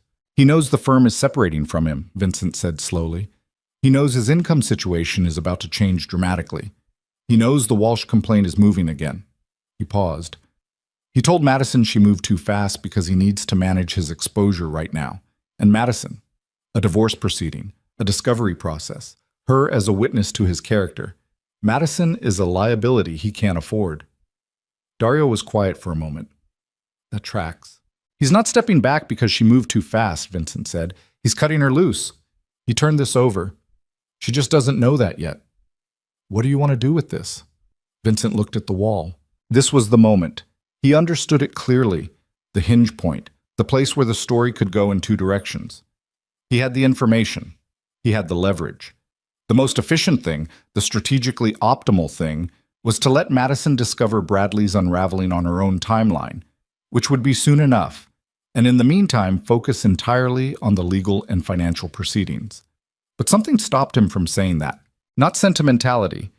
He was specific with himself about this. Not a residual softness toward Madison, not the ghost of 6 years pressing on the back of his throat.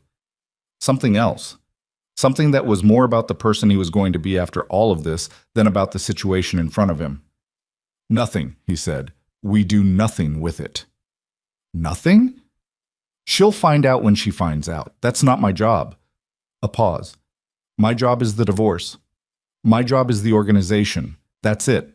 Dario absorbed this. Okay. Tell me about Portland. They spoke for 20 minutes about logistics, about the Harmon situation, about a shipment and a timeline, and three men whose names Vincent knew well and trusted conditionally, which was the only way he trusted anyone now. When he hung up, the house was quiet. He went to the kitchen. He poured himself a glass of water.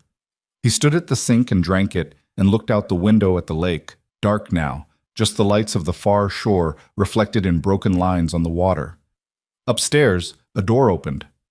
Footsteps. The bathroom. Then back. Then something he hadn't heard in 3 weeks.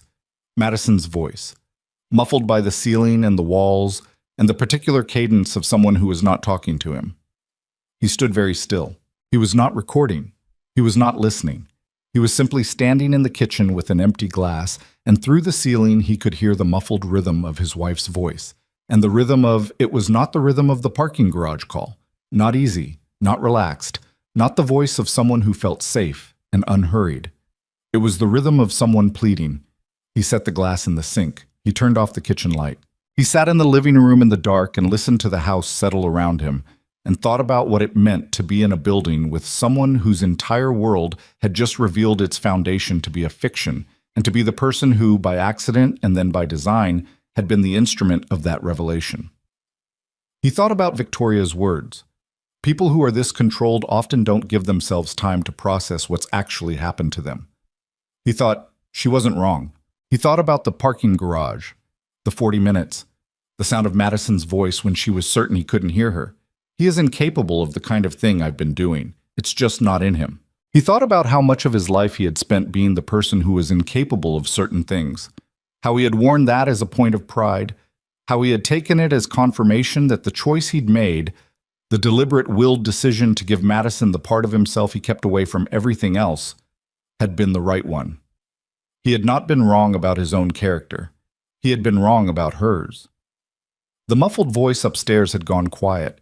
The house was completely still. Vincent sat in the dark living room for a long time, not thinking about strategy, not thinking about Victoria or Marcus or the Harmon brothers or Portland, just sitting, just being in the specific weight of what this was, which was the end of something that had mattered to him, and acknowledging that, not performing acknowledgement, not processing it strategically, but simply letting it be the weight that it was. He did not cry. That was not a thing he did, or had done since a specific night when he was 19 years old that was unrelated to this and long settled. But he sat in the dark for a long time. And upstairs, at some point in the hour that followed, the muffled sound came again. Not a voice this time, but something smaller that moved through the ceiling and the walls and landed in the quiet living room with a particular clarity. Madison was crying. He sat with the sound of it. He did not go upstairs. And in the morning, when he came down to the kitchen and found her already there, pale, composed, coffee in hand, her armor rebuilt overnight into something that looked functional, if not quite solid, she looked at him across the kitchen and said, in a voice that had shed everything except the hard practical core of a person who understood they were now in a fight. "I've called Keating. We're meeting Friday. I want you to know that I'm going to fight this." Vincent poured himself coffee. "I know," he said. "I'm not going to make this easy."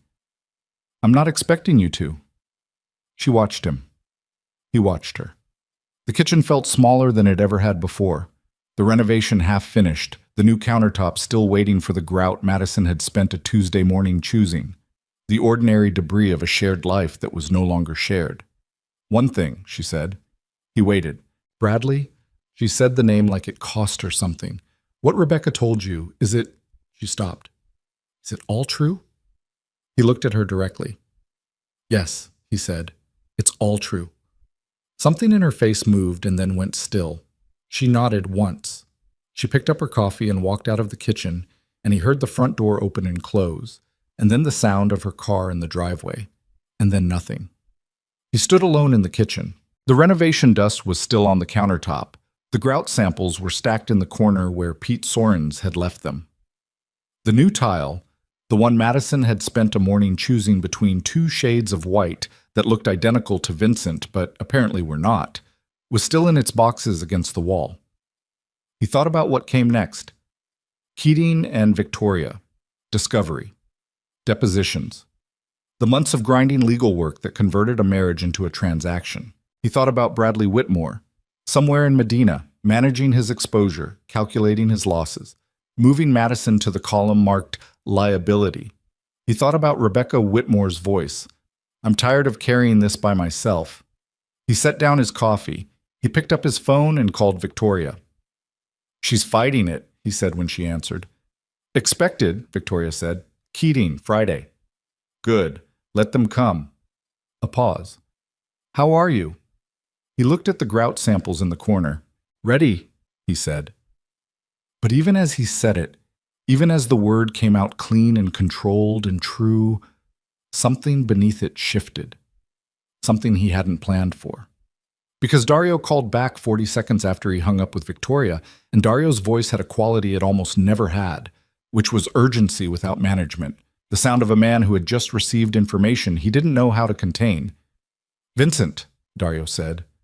The Walsh situation. It's not just an NDA. Vincent went still. Tell me. She's not just talking to the firm, Dario said. She's talking to someone else. Someone who would have a very specific interest in your financial disclosures if they came out in the context of a divorce proceeding. A pause that felt like a held breath. She's been speaking to a federal investigator, has been for 3 weeks, and the investigator... Another pause. The investigator has been asking about you. The kitchen was very quiet. The grout samples sat in the corner. The renovation dust lay still on the countertop, and Vincent Callahan understood, in the complete and unambiguous way of a man who had spent his life reading moments of danger, that what had begun as a betrayal between a husband and a wife had just become something entirely different from a divorce. Vincent didn't move for 3 full seconds after Dario said it. 3 seconds in which the kitchen held its particular silence and the grout samples sat in their corner and the renovation dust lay undisturbed on the counter and the entire shape of what he'd been managing for the past 3 weeks rearranged itself into something with sharper edges and higher stakes and a completely different set of consequences attached to failure. Then he said, "Who's the investigator?" "We don't have a name yet. Federal, not state. That's confirmed. The source is someone inside the firm who doesn't know the full picture, but knows enough to know it's not a routine inquiry." Dario's voice was tight in the specific way it got when he was managing his own reaction in real time. The Walsh complaint gave them a door. Bradley Whitmore is the door, but the questions being asked... A pause. They're not about Bradley. They're about the financial disclosures. They're about whether a discovery process in a divorce proceeding could surface information relevant to an existing investigation. Dario paused again. Which means there's an existing investigation. Vincent's hand was steady on the phone. His jaw was tight. That was all. Just the jaw. Just the one involuntary tell that he'd never fully eliminated in 34 years. The physical signature of his mind processing threat. "How long has this been running?" he said. 3 weeks minimum. Possibly longer. 3 weeks. The same window in which he'd been quietly, carefully, completely legally restructuring his financial architecture with Marcus Treadwell.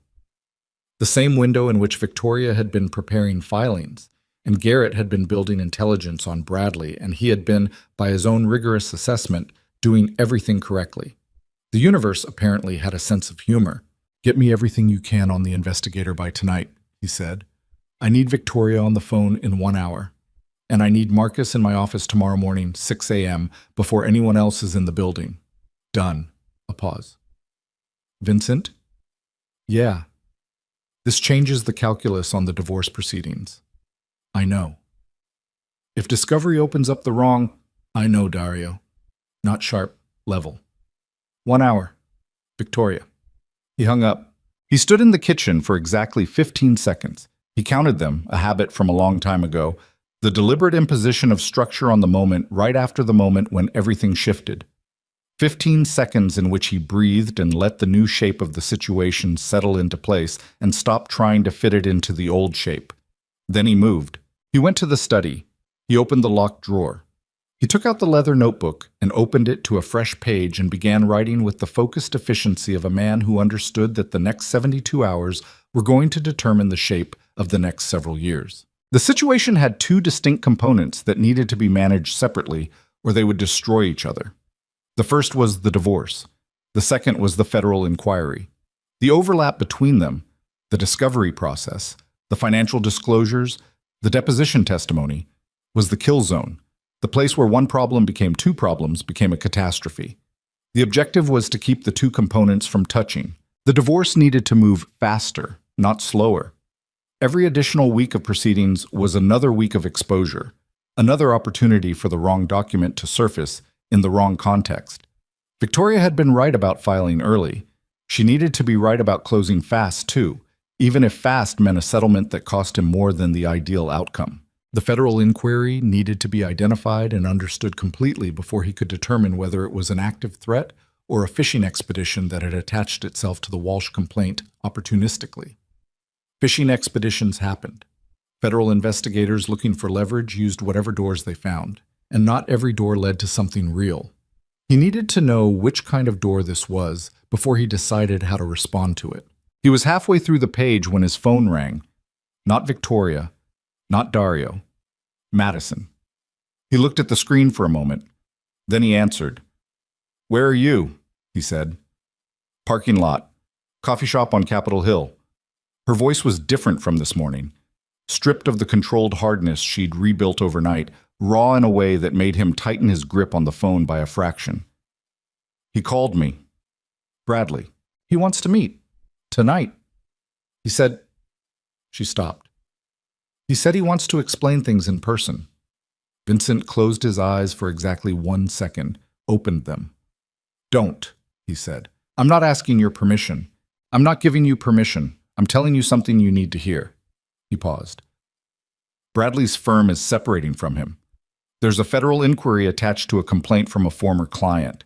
His professional situation is collapsing right now in real time, and you are a loose end in that collapse. He's not calling you to explain. He's calling you to manage you." Silence on the line. "How do you know about the firm?" she said. "I know things." Vincent, "How long have you known him?" he said. 7 months. I've been in this city for 14 years. I know people who know the inside of buildings you've never been in." He kept his voice even, factual. "Don't meet him tonight. Whatever he says to you, it's about protecting himself. That is the only thing Bradley Whitmore is doing right now." A long silence. "Why are you telling me this?" she said. "Because you're still my wife until the court says otherwise. And because whatever you think of me, I don't want to watch you walk into something avoidable." The silence that followed had a different texture, not hostile, not warm, something in between that he didn't try to name.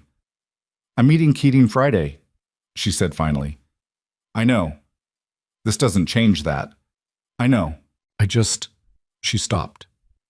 He heard her exhale, long and unsteady, the exhale of someone who had been holding themselves together with both hands for 24 hours. "I need you to know that I'm going to fight this." "I know you are." "Okay." A pause. "Okay." She hung up. He put the phone down on the desk. He looked at the wall. Then he picked up the phone again and called Victoria. She answered in 2 rings. "I need you to listen to something," he said, and told her about the federal inquiry in the same way he'd told her everything, precise, sequential, no editorializing.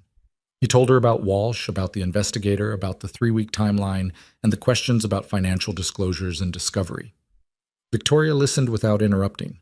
When he was done, she was quiet for 4 seconds. He counted. "This is manageable," she said. "Tell me why." "Because a fishing expedition attached to a civil complaint is not an indictment. Because the restructuring Marcus completed was legal and documented and has legitimate business rationale attached to every element. Because discovery in a divorce proceeding is not the same as a federal subpoena, and anything surfaced in discovery has evidentiary rules attached to it that would make cross-use complicated." She paused. "The question is whether there's an existing investigation that predates the Walsh complaint. If there is, and if they've been looking at you specifically, then the divorce proceedings become a secondary problem. And if it predates, then we need a different kind of attorney in the room with us. Someone whose practice extends beyond family law." "I already have someone in mind," Vincent said. "Of course you do." Not sarcasm. Something more like the dry recognition of a person who was used to clients who had contingencies for their contingencies. "Get him briefed. Tomorrow, not the day after. 6 a.m. I'll be available. He spent the rest of the afternoon on the phone. He called a man named Arthur Reese, who was 61 years old and had spent 20 years as a federal prosecutor before crossing the floor in a career move that his former colleagues had found deeply annoying and his clients found deeply reassuring. Arthur charged $350 more per hour than Victoria and did not return calls after 7 p.m., both of which Vincent took as indicators of genuine self-respect. Arthur answered on the first ring, which meant he'd been expecting the call, which meant the network was already talking. I heard something came up, Arthur said. How? This city is smaller than it looks. A pause. Tell me what you know. Vincent told him. Shorter this time. Arthur was a man who required less narrative and more data, the kind of mind that got impatient with context and wanted the specific weight-bearing facts arranged in order. When Vincent was done, Arthur said, "The Walsh NDA. Was it firm-issued or personal to Whitmore?" Firm-issued. Then if the firm is separating from him, the NDA enforcement responsibility moves to the firm, and the firm has a strong incentive right now to distance itself from everything Whitmore touched, including the Walsh settlement. He paused.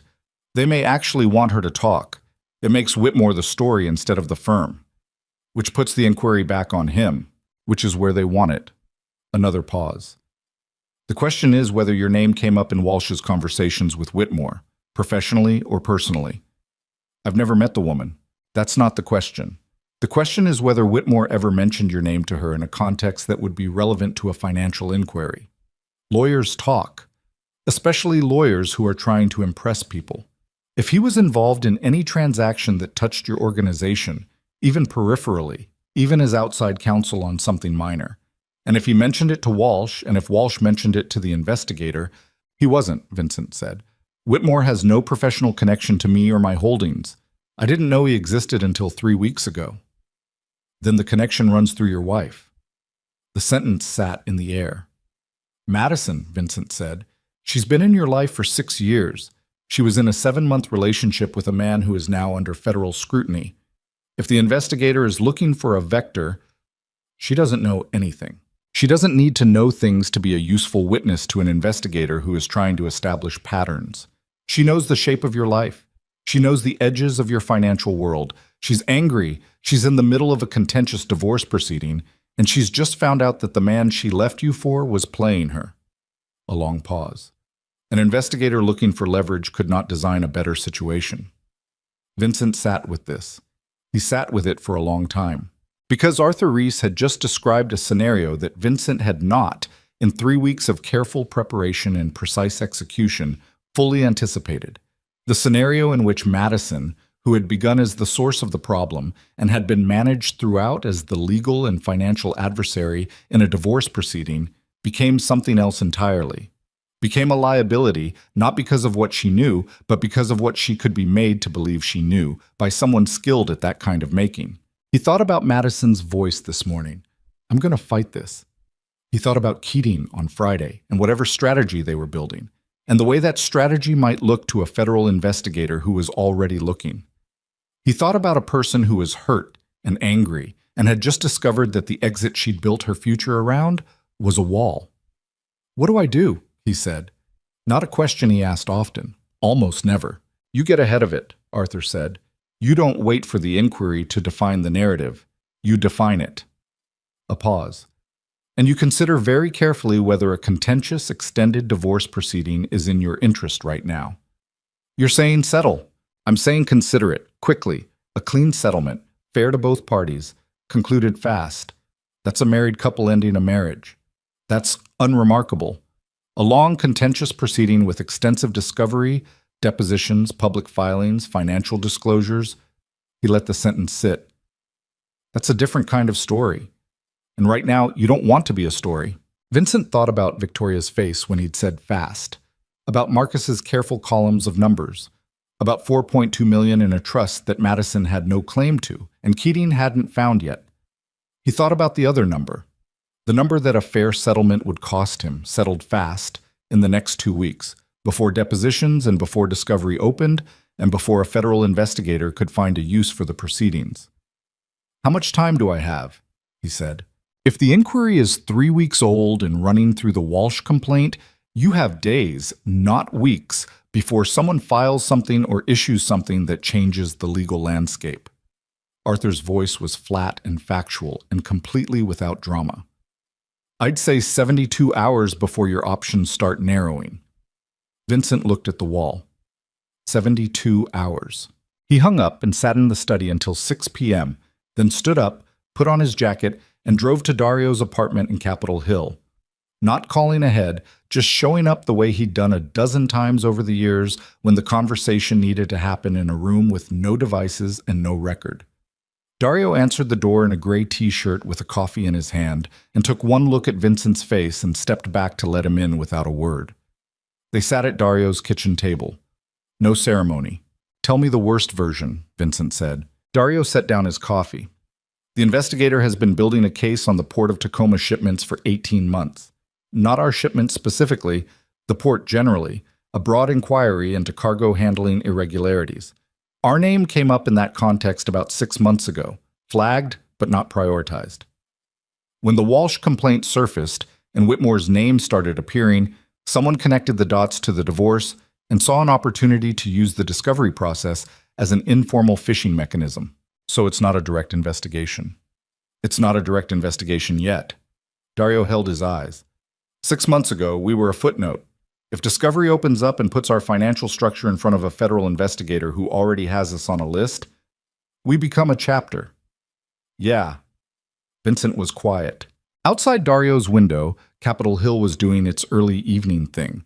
Voices from the street, the sound of a bar 2 blocks over, the specific urban noise of a neighborhood that had never once been quiet in its entire existence.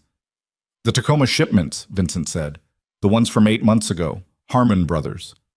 All clean on paper. And in reality, Dario paused for exactly 1 beat too long. Dario, the Harmon brothers used a handler on the dock that we didn't vet as carefully as we should have. At the time, it was a judgment call. The timeline was tight, and the handler came recommended. We've since learned the handler has a history of... He stopped.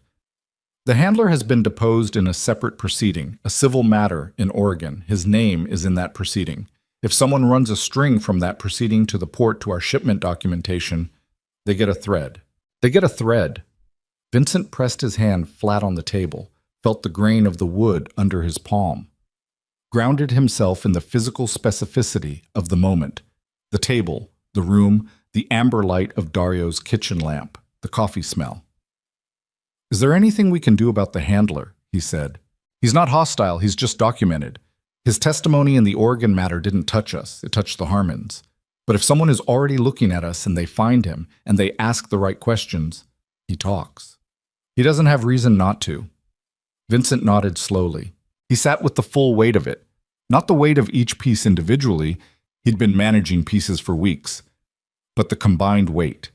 The divorce, the inquiry, the handler, the Walsh situation, Madison, hurt and armed with Keating and moving toward depositions, Bradley Whitmore, cutting his losses, managing his own collapse, an accelerant in a situation that was already burning. All of it, converging. All of it, pulling toward the same point. He thought about what Arthur had said. You don't want to be a story. He had spent his entire adult life being very, very good at not being a story. He had moved through the world with a precision that kept him out of narratives, out of proceedings, out of the kind of visibility that invited the wrong attention. He had built something that worked because it was invisible, and he had protected that invisibility with everything he had, and it had held. And then one Tuesday afternoon in a parking garage, a pocket dial had started a chain of events that was now, 3 weeks later, threatening to pull every thread he'd spent 14 years weaving. He looked at Dario. I'm settling the divorce, he said. Fast. Whatever it costs, it's less than the alternative. Dario nodded. No argument. And the handler. I'll find him a reason, Dario said. A good one? Legal? Nothing that creates more exposure. Nothing that creates more exposure, Dario confirmed. And Whitmore. Vincent paused. He's going down. The firm, the inquiry, Walsh, that's already in motion. That's not ours to manage. But I want to know the moment it becomes public, the moment it breaks. Why? Vincent thought about Madison in that parking lot. Madison on the phone, raw and stripped. Madison saying, "I'm going to fight this with the last of her armor still on." Because when it breaks, he said, Madison is going to need to understand something. And I want to be the one who decides whether she hears it from me or from the news. Dario looked at him for a moment. That's not strategy. No, Vincent said, it's not. He drove home through the city at 9 p.m., the streets slick with a rain that had come in off the sound, the lights of downtown blurring on the wet asphalt in long orange and white streaks. He drove carefully, both hands on the wheel, not thinking about strategy for once, just driving, just existing inside the particular quiet of a man who has looked at the full scope of what he's facing and decided that looking at it was enough for tonight. He pulled into the driveway. The house lights were on. Kitchen, upstairs bedroom, the lamp in the living room that Madison always left on when she was home alone at night. He sat in the car for a moment looking at the lit windows. Then he went inside. She was in the living room, laptop open, a glass of wine beside her, the particular posture of someone who had been trying to work and hadn't quite been able to. She looked up when he came in. "We need to talk," he said. Something moved through her expression. A bracing, a gathering. Keating already, not about Keating. He sat down across from her. Not at the desk, on the couch, directly across, the way two people sat when they were done performing. "About settling this fast." She stared at him. "I'm listening," she said carefully. "There are reasons," he said, "that neither of us should want an extended discovery process right now. I can't tell you all of them, but they're real and they're serious, and the consequences of not moving fast on this aren't just bad for me. They would be bad for both of us." Madison's eyes narrowed. Not hostile, calculating. Reading him the way she'd always been good at reading him when she was paying real attention. "The federal thing," she said. His expression didn't change. "Brad mentioned something once," she said slowly, "about a contact of his at the port. Someone who'd come up in something. He said it was nothing, it was tangential." She paused. "He mentioned your name." The room went completely still. "What did he say?" Vincent said. His voice was very quiet. "He said," Madison pressed her lips together, "he said you were a name that came up, that he'd heard from this contact that some inquiry had, that your name was attached to something at the port. He said it probably wouldn't go anywhere." She looked at Vincent directly. "I didn't know what to do with that. I filed it. I thought—" She stopped. "I thought maybe I could use it as leverage if the divorce got difficult." The room was silent for a long time. Vincent looked at his wife. His wife looked back. Between them, on the coffee table, her wine glass caught the light from the living room lamp and held it in a small, steady circle. "Madison," he said. "Yeah." "Did you tell Keating?" She held his eyes. She did not answer right away. And in the silence of that non-answer, Vincent Callahan felt the floor move beneath him in a way that all the preparation and all the strategy and all the 72-hour windows in the world could not have fully prepared him for. Because this was not an abstract federal inquiry, and this was not a thread that someone might pull. This was his wife, sitting across from him in their living room, with information that could restructure everything, deciding in real time whether to use it as a weapon against him. The silence stretched between them like something physical, a thing with weight and dimension, occupying the space above the coffee table, above the wine glass catching the light, above the 6 years of shared living that had come down to this specific moment in this specific room. Vincent did not move. He had made a career out of not moving when the room required it, out of letting silences run until the other person filled them, because the person who filled a silence first was always the person who needed something. But this was different from every other silence he'd ever held, because this was Madison. And what she was deciding in the space of it was not a negotiation, but something that could not be undone once it was done. "Did you tell Keating?" he said again. Madison looked at him. Her hands were in her lap. Her wine glass was untouched. The laptop behind her had gone dark from inactivity, its screen giving up its light quietly, and the room was dimmer for it. "No," she said. He let out a breath through his nose, very slow, very quiet. "But you were going to," he said. She didn't answer right away. That was its own answer, and they both knew it, and she knew that he knew it, and the pretense of ambiguity lasted about 4 seconds before she let it go. I was considering it, she said, as leverage. If things got... She stopped. If things got bad enough. Things got bad enough, he said. You told me this morning you were going to fight. I know what I told you this morning. So what changed? She looked at him for a long moment, then she looked at the dark laptop screen. Then she looked at her hands. He called again, she said. Brad, while you were out. A pause. He wanted to know what I knew about your finances. Specifically, he wanted to know if I had documentation or if I'd heard anything. He framed it as being concerned for me, for my settlement, but he was... She stopped, pressed her lips together. He was asking me to be his source, to feed him information that he could use somehow. I don't even know for what. For himself, clearly. For whatever situation he's in that I apparently don't fully understand. And you said? I said I didn't have anything. She looked up, which is true. What I have is one sentence that he said once 8 months ago that I don't even know the context of. She paused. But I'd written it down in a notebook. Because I write things down, I always have, and when the divorce started, I thought it was the kind of thing that might matter. Where's the notebook? Upstairs. I need you to give it to me, he said. She held his eyes. If I give you the notebook, she said slowly, what does that buy me? He felt something move through him at the question. Not anger, not contempt, something more complicated. Closer to respect, actually. The respect for someone who, having lost almost everything they'd wagered, was still thinking clearly enough to understand that they had one remaining chip and were not going to surrender it without knowing what they were getting in return. She was not a stupid woman. She had never been a stupid woman. He had loved her partly for that. A fair settlement, he said. What the law says you're entitled to. Victoria won't fight it, won't stretch it out, won't make it harder than it needs to be. You walk away with what's fair. And the hidden assets. There are no hidden assets, he said. There is a trust established by my grandfather before I was born that you have no legal claim to under Washington state law because it predates our marriage and you are not a named beneficiary. That's not hidden. That's separate. Your attorney can verify that in an afternoon. Madison absorbed this. So I was never going to get what I thought I was going to get, she said. No. Keating told you what he could see from the outside. He didn't have the full picture. Vincent kept his voice level. Not cruel, not satisfied. Just the facts laid flat between them. You made a plan based on incomplete information. That's not a character judgment. It's just what happened. She was quiet for a moment.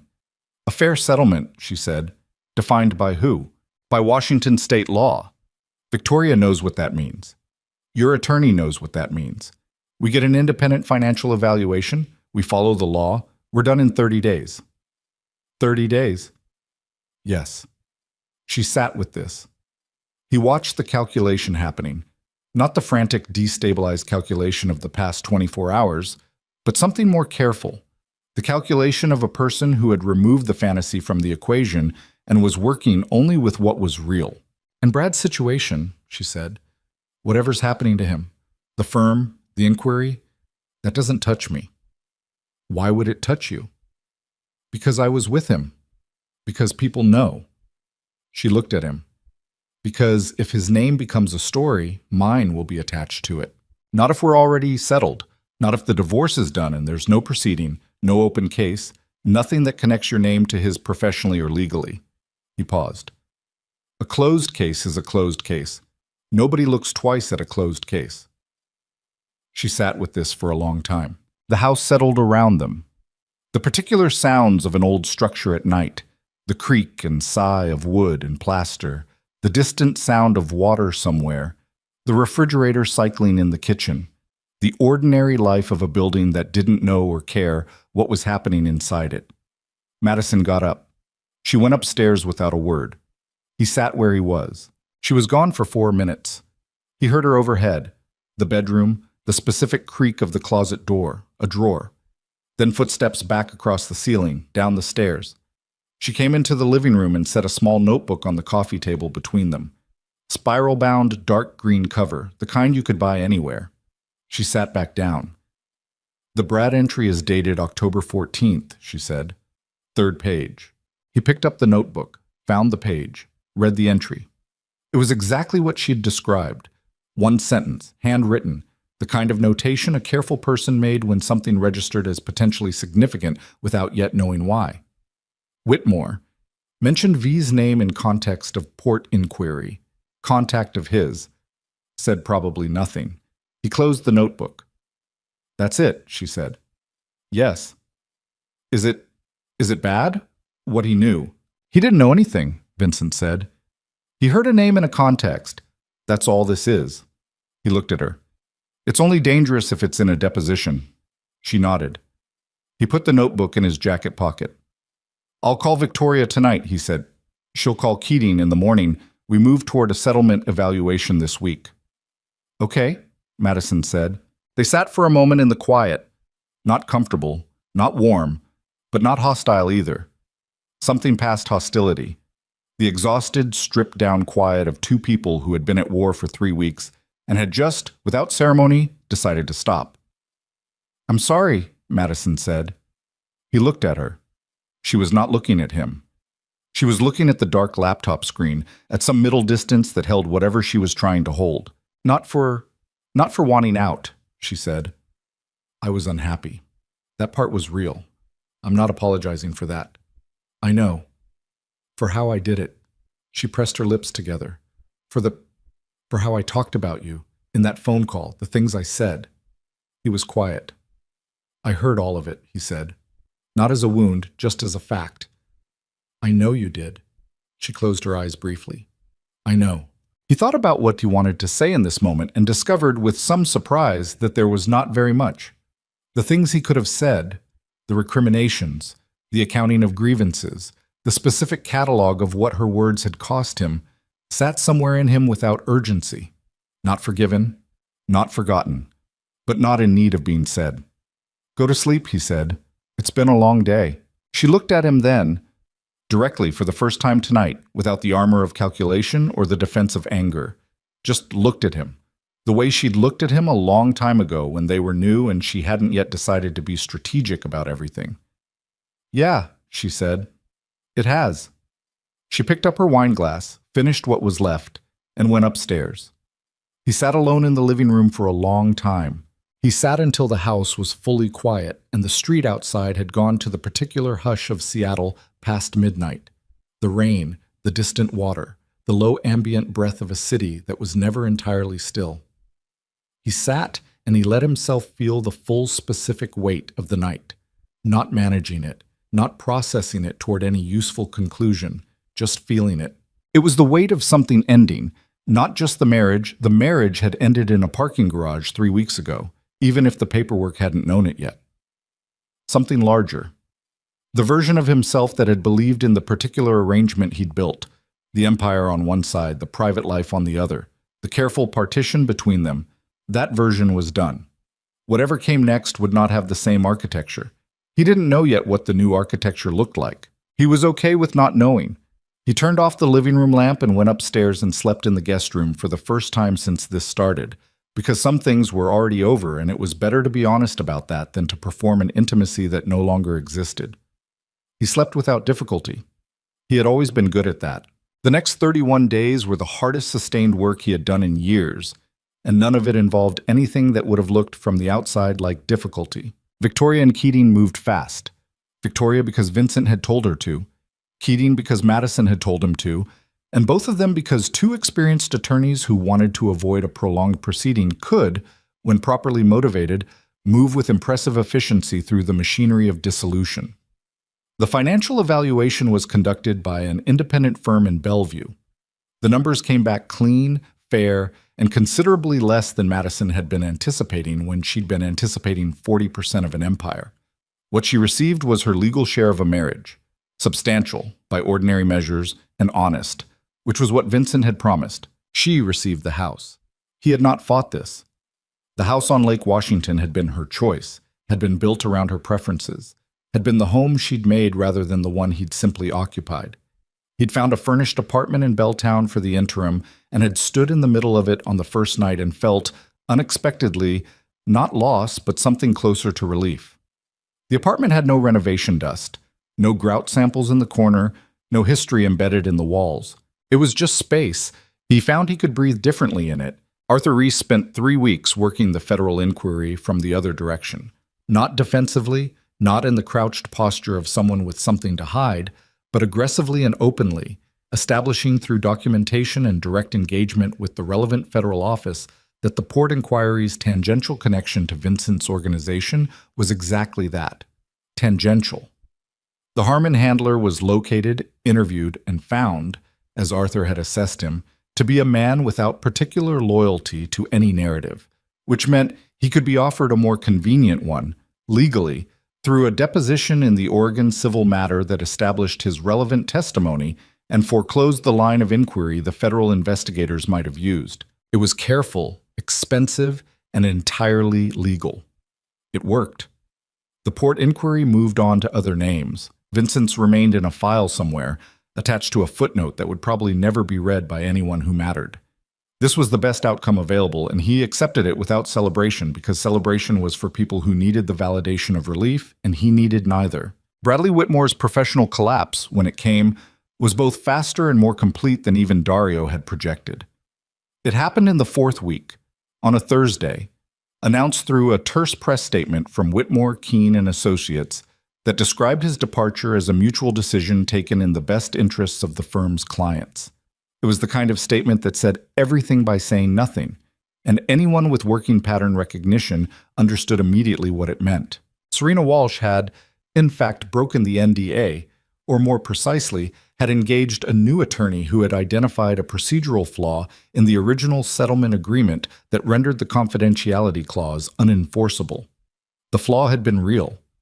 Whether it had been there from the beginning or had been carefully excavated by her new counsel was a question whose answer didn't change anything. Lila Torres gave a statement to a legal industry publication 3 days later.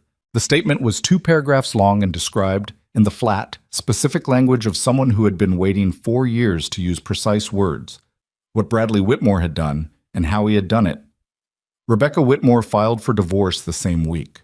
Vincent learned all of this through Dario and through the ordinary mechanics of a story that had become public.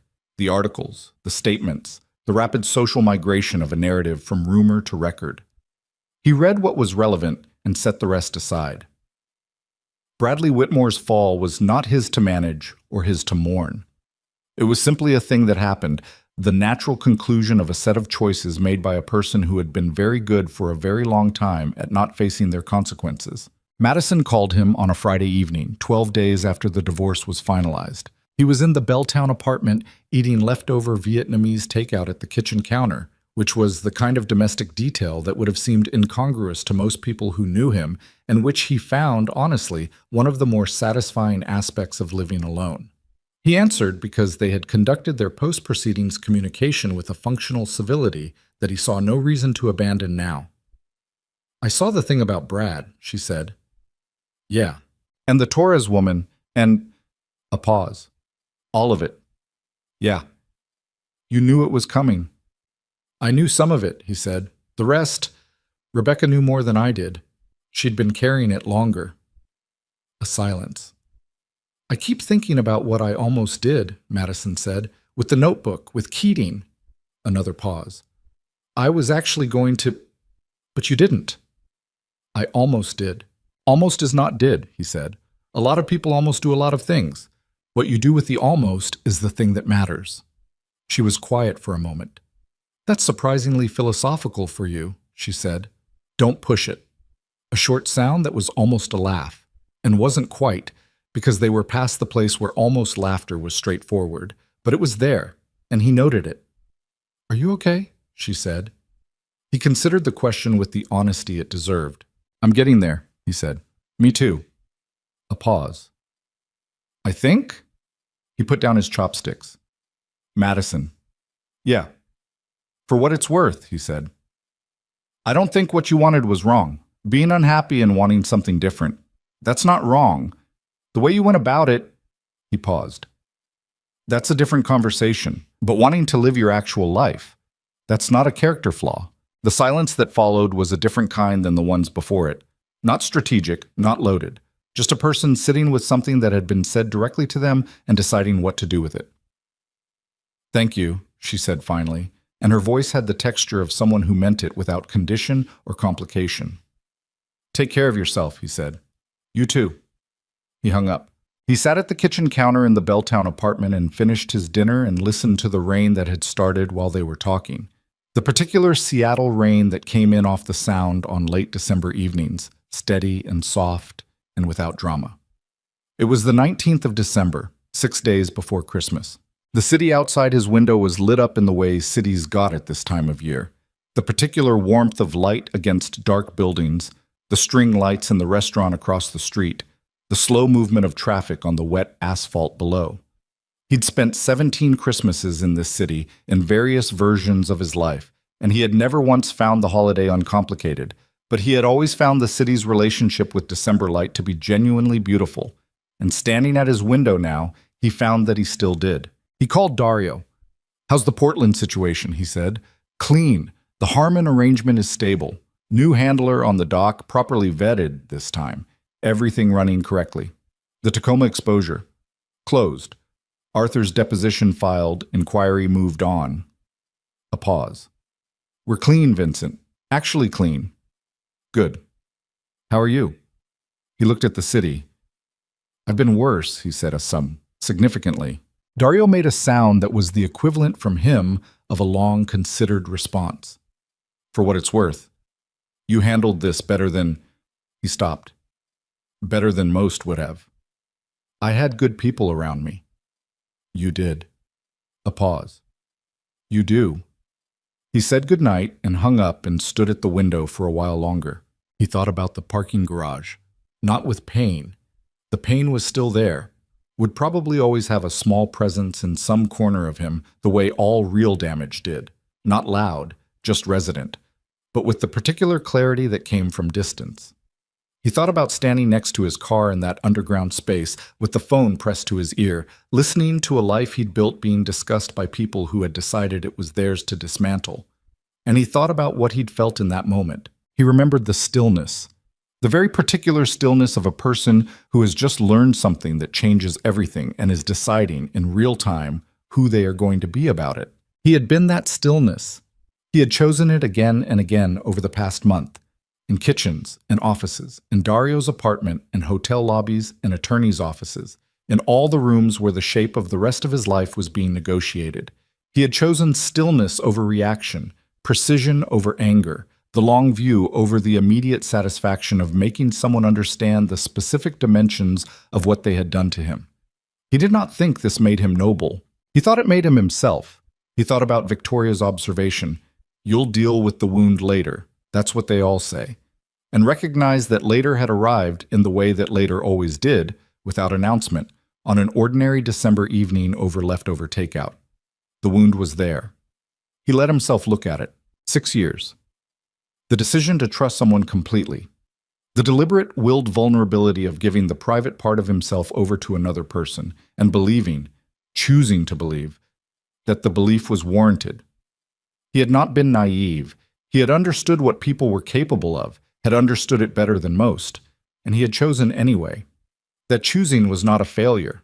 The failure was Madison's, not his, and he was very precise with himself about this distinction because conflating the two was the thing that hollowed men out, the thing that turned a specific betrayal into a generalized conviction that trust was foolish and love was a liability, and everyone who had ever claimed otherwise was either lying or being lied to.